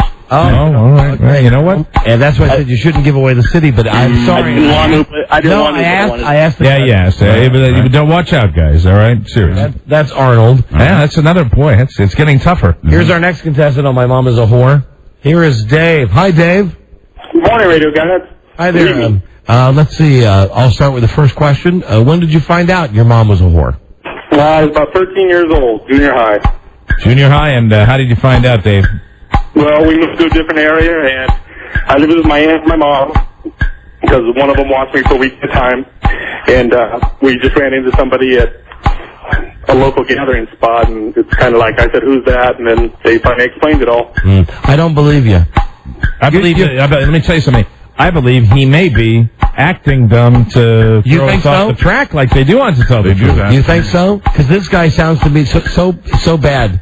You get along well with your mom now? Yeah. How old is your mom? 52. Who's the celeb you think she most resembles? Ginger on Gilligan's Island. All right, and when is the last time your mom had sex for money? Oh, shoot. She quit doing that, as far as I know, probably about 8 or 9 years ago. 8 or 9 years ago. Another decade passes. And, Are you? And is your mom okay with you knowing and everybody knowing? Yeah. Oh, all right, hold on a second. Dave, contestant number 5. We have one more contestant to go. Now, see, now you've made me think about the guy who thinks he might fool us by pretending. Are we going to have a little panel, a little round table afterwards? Yeah, very good. And we have one more. Here is Dan. Hi, Dan. Hello. Welcome to the show. Dan, when did you find out your mom was a whore? When I was 16. Another 16. How did you find out, Dan? My grandma told me. Oh, and why did your grandma decide to tell you? That's the guy that maybe I believe. Well, she told me because my mom, she does massages. She goes into places all the time doing massages, and she came to me one day and just said, your mom left when she was 15, basically told me the scoop. I didn't talk to her for 2 years. Is your mom still a whore now? No, she's not. And how are you getting along with mom now? We get along... Well, we get along okay now. Basically, she stopped when I found out. But here's an important question. I think Mike tried to ask the last guy this. How would your mom... You had to, obviously, to tell Joe, if you're the real guy, that we were going to call your mom. Yeah, and obviously, and they will be referred to as mom. I think that's the best way to do it. How will your mom feel if you're the real guy and we select you, we call you up, and we call her up, and we say, hey, you're on the radio because you're a whore? Well, she's not going to be too happy that she's on national radio, of course. However, we've gotten to the point now, because of it was such a rift in our relationship. Oh, we're out of time. That's it. We're out of time. That's Rob, Neil, Tad, Arnold, Dave, and Dan. And we're going to do this real fast, like no break or anything. It's commercial-free whoring. Ready? Right. We try to decide. Rob, the first guy. Rob was, to me, kind of flat. I didn't... he was the first contestant, so it was not a bad story, but I didn't necessarily believe it. Second guy was Neil. And I put Neil into the same category, where Neil, it was credible. It sounded like he thought about it, but nothing really specific. But here's the thing with all of these guys, it's entirely possible they're telling us the truth. Absolutely. There was nothing that jumped out where we This was just pure guesswork. Hold on, no, there was one guy I didn't believe. I think it was Arnold I didn't believe. The guy Tad, I thought had a very solid story. I gave Tad my first star. And I actually, Tad is in the running for my finalists here. Arnold I didn't like. I wrote that down. I didn't believe him at all. I thought Arnold had credibility. See, I'd go out on a limb and say Arnold for sure is not the guy. Dave. Dave's the only one that I put an X through, because I thought Dave was just full of it. And then I came up with the scenario that maybe Dave was playing the dumb guy. And that's what made me think that, too. And then you have the last guy, Dan. And maybe it's just because he's the last guy. Dan said she stopped doing it when he found out. I kind of believe him, too. Eesh. All right, so we've got Rob, Tad, Neil, Arnold. Dave. Rob, Neil, Tad, Arnold, Dave, and Dan. All right, whose mom is a whore? Whose mom is a whore? Who wants to guess first? I think, for me it's between Dan and Tad. Now they have to fool all of us, right? And it's whoever it is has already won $200. Right. Okay. Dan or Tad? Maybe all their moms are. Just one guy, Buzz. Okay. Just one guy's mom. I'm going to go with Tad. I think Tad's mom is a whore. Okay. Mike. Don, I'm going to go out on a limb here, and I'm going to go with my original hunch on Dave that he was playing it dumb, and he was trying to play us a little bit to get the extra money, and I'm going to say it was Dave. Okay. I say it's Tad. Mike says it's Dave. Buzz. I think it's Rob, the first guy. First guy. Mm-hmm. Okay, let's go through them in the order that we talked to them. Or should... Rob, why don't you go find out whose mom is a whore? Oh, I know. Oh, you already know? Yeah. Oh, do you really? Well, then why don't you tell me... Look at the screen here. Right. Has anybody selected the whore? Do you recap your guesses one more time? I say it is Tad. I said it's Dave. And I said Rob. One of you has selected the whore. Oh, then that means there are 3 guys that we can get rid of right away. Right. who'd win prizes, but that's it. And those three guys would be Neil, Arnold, and Dan. Neil. Arnold. Let me thought the Arnold first because I knew Arnold. I knew you were lying. Totally busted. Detector is working good, guys. Absolutely, Arnold. And I put a lot of thought into this, too. Arnold, just for calling and trying to convince us your mom's a whore, you won the Sopranos prize pack. Hell Have No Fury, Like the Family. Don't miss the all-new Sopranos this Sunday night at 9, 8 Central on HBO. Thank you for listening. Awesome. Thanks, guys. We love you in Reno. Thank you, my friend. All right, so he's gone. And the next person that wasn't picked would be Dan. Dan, let me see. Dan, right. The last guy. Wow, and... Man, I thought you guys were going to go for me. Dan, you had the good gift of gab. I gave you a star. I was, you were in the hunt. Dan, it was for me. It was you and that guy Tad, and your story. I tell you what, you're a good. Touch me. You're a good storyteller, but it didn't fly. Well, all right. I'm the guy that does the Euphogenia Doubtfire voice every once in a while on your call. Mrs. Doubtfire. Can we hear a little of that before you go? Hello, dear. It was a run-by routine. All right, you've also won the Sopranos prize pack. Sopranos Weekend on HBO. Thank you for Salt Lake loves you guys. Thank you, my friend. Oh, you're calling from Salt Lake City. Salt Lake. And we love Beautiful. salt. Where it's hard to be a whore. Yes, he is. And the other guy we Neil. wanted, Neil. Oh, Neil, right. Hey, Neil. Radio God. Neil was the second guy, right? Right. Neil, contestant number 2. Neil, your mom's not a whore. No, but I almost wish she was. Neil, you've won the Sopranos prize pack. Wow. Thank you for listening to the show. Thank you. Love you guys. Thank you. Love you. Thank you, Neil. Now we're down to... Is it Rob, Tad, or Dave? Right. All right, Robbie, you're going to have to... Don, I think the thrill should be you should start in order and just go through them. And if we get it, if it's the first guy, then we just do it that way. Rob. Yes. Hold on, who voted for Rob? I did. Buzz voted for Rob. Is your mom a whore? No. Oh. Congratulations. Good job, You've Mom. just won $100 for fooling Buzz. Very good. Thank you, my friend. Where are you from, Rob? Out by Dulles Airport in Virginia. What does your mom really do for a living? Oh, she's fantastic. If she knew I was doing this, she would be crushed. That's why we'll refer to them only as Mom when we finally call. Anyway, what does she do? Is she retired? Does she still work? No, she's been a homemaker whole life. Oh, a housewife. Okay, hold on very a good. second. That means, hey, as always, Mike, it's down to just you and I. It is done. And it's Tad Between next. Tad and Dave. Tad's my guy, and that's the guy we got to go to next. Come on, big bucks. Come on, 7. Tad. What happened?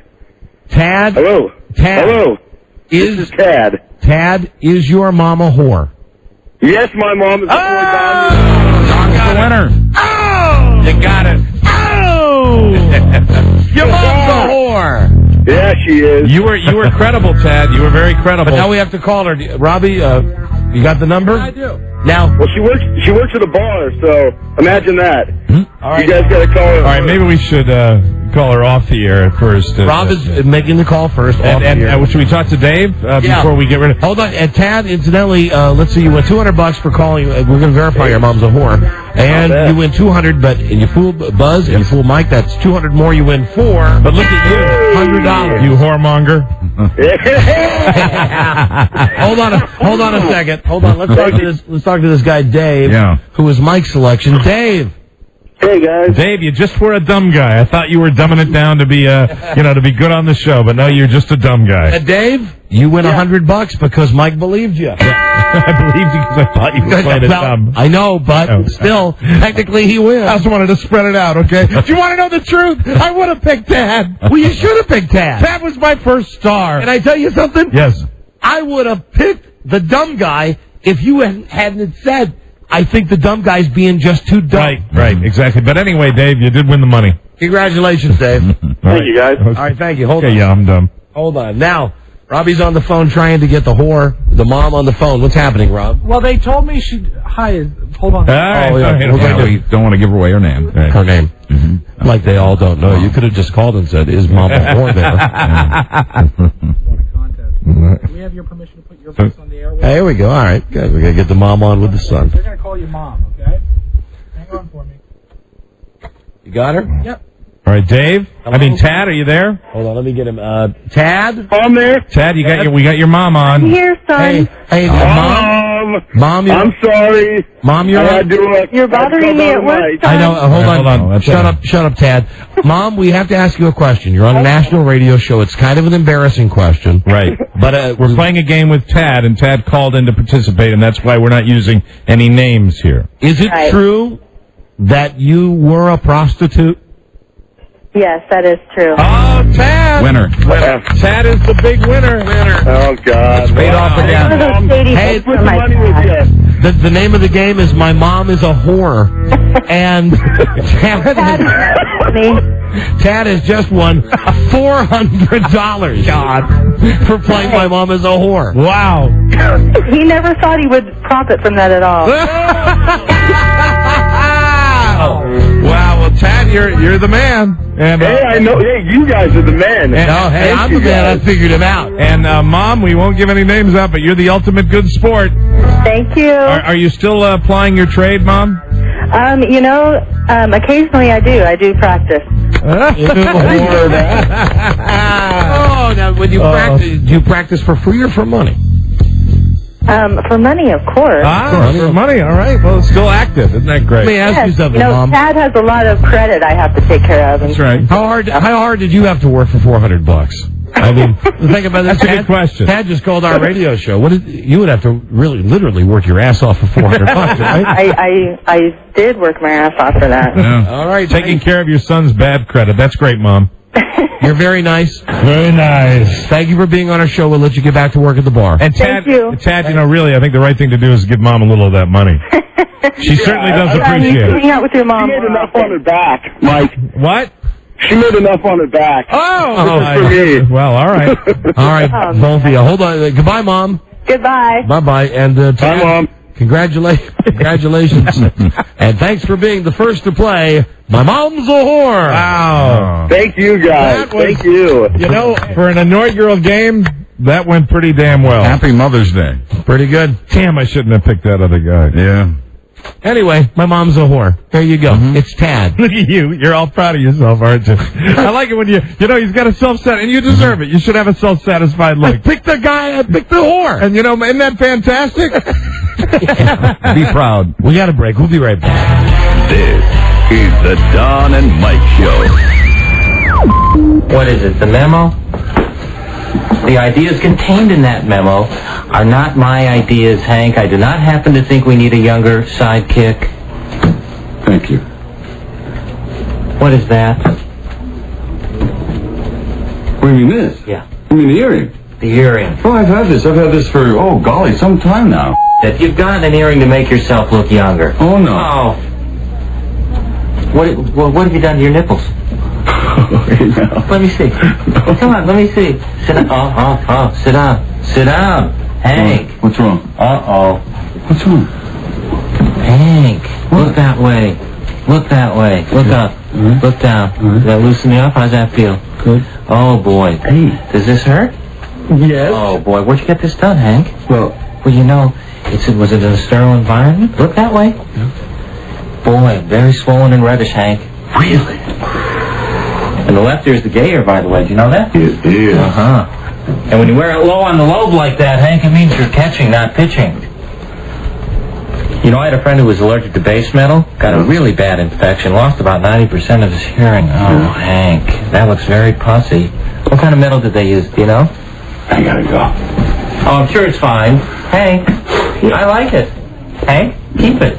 Yeah, keep it. Yeah. All right. Boy, oh boy. Don't hide it. Yeah. Be proud, catching, not pitching. All right. The Don and Mike Show. It's the best of Don and Mike. They are gay for the idol. Clay Aiken live via satellite from North Carolina.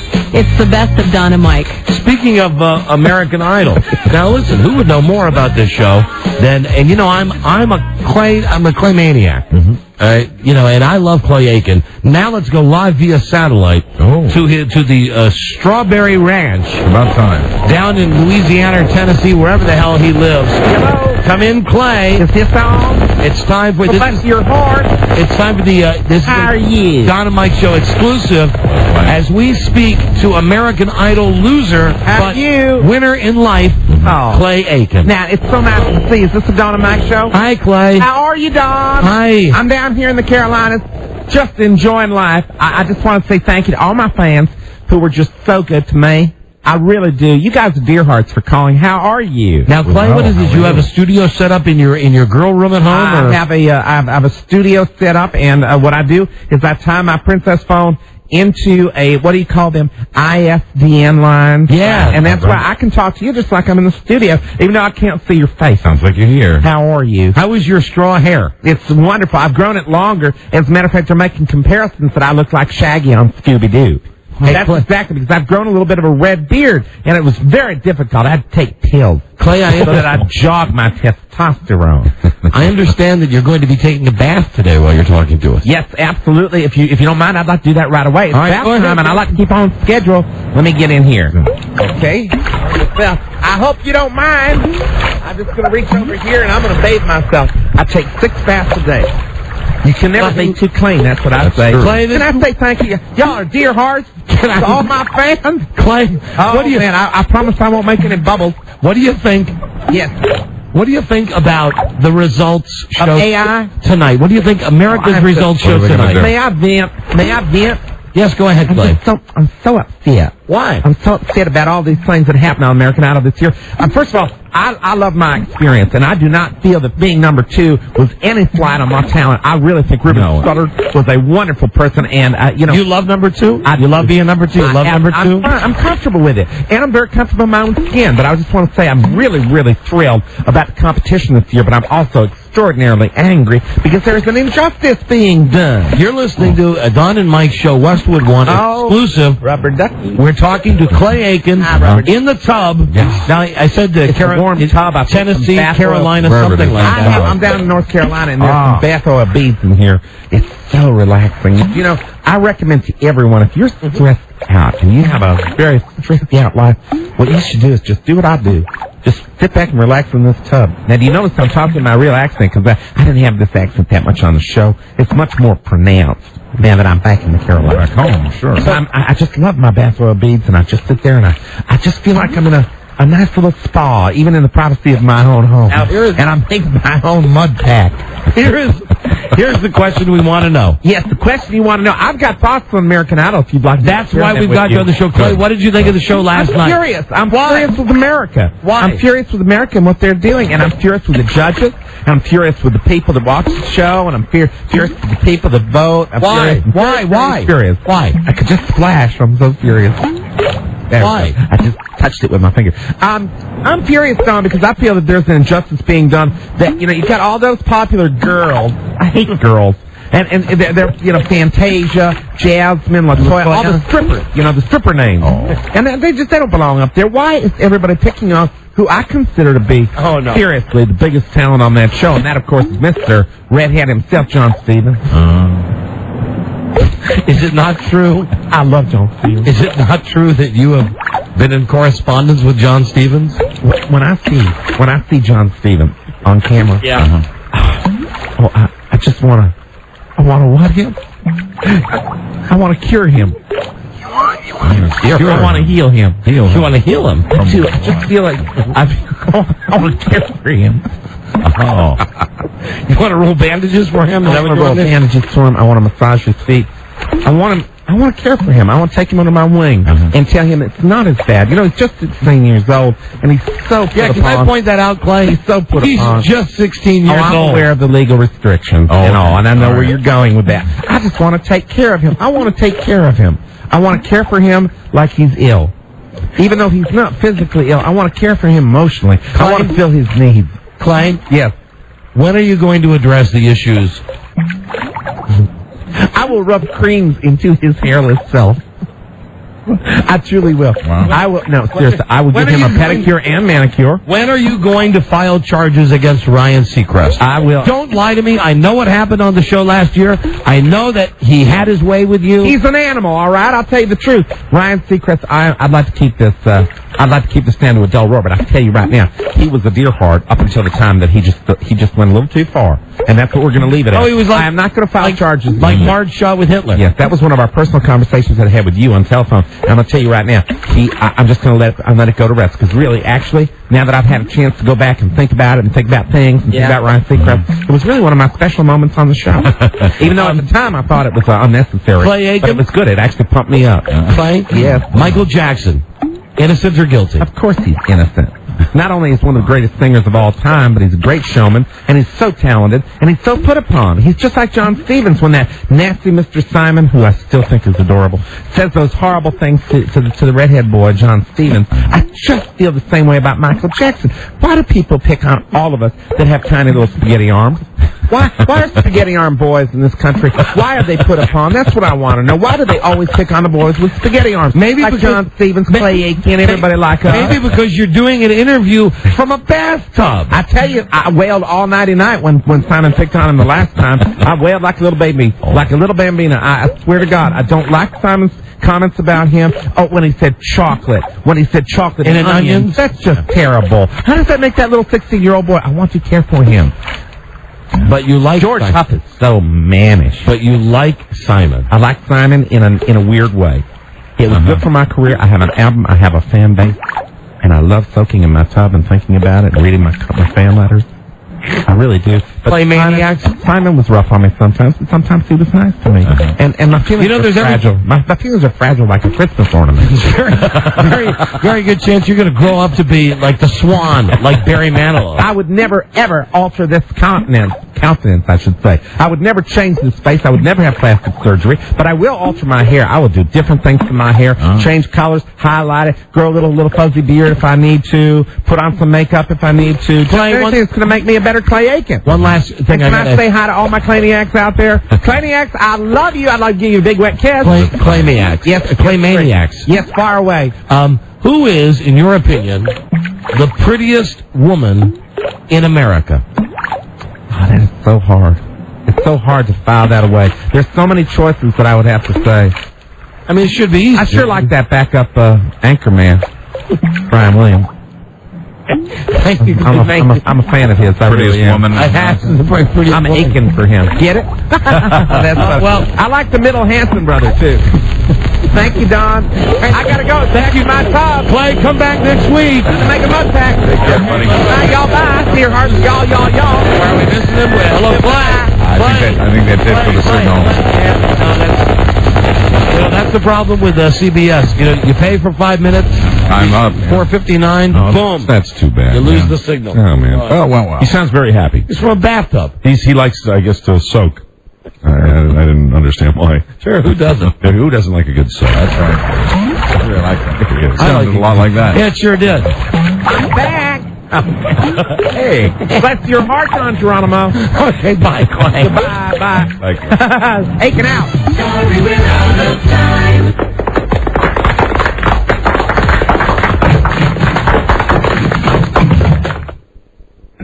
This is Sammy Davis Jr. saying, be kind, be nice, and I hope the next performer has the pleasure of having as nice an audience as you've been tonight. And let me leave you swinging. I mean, in road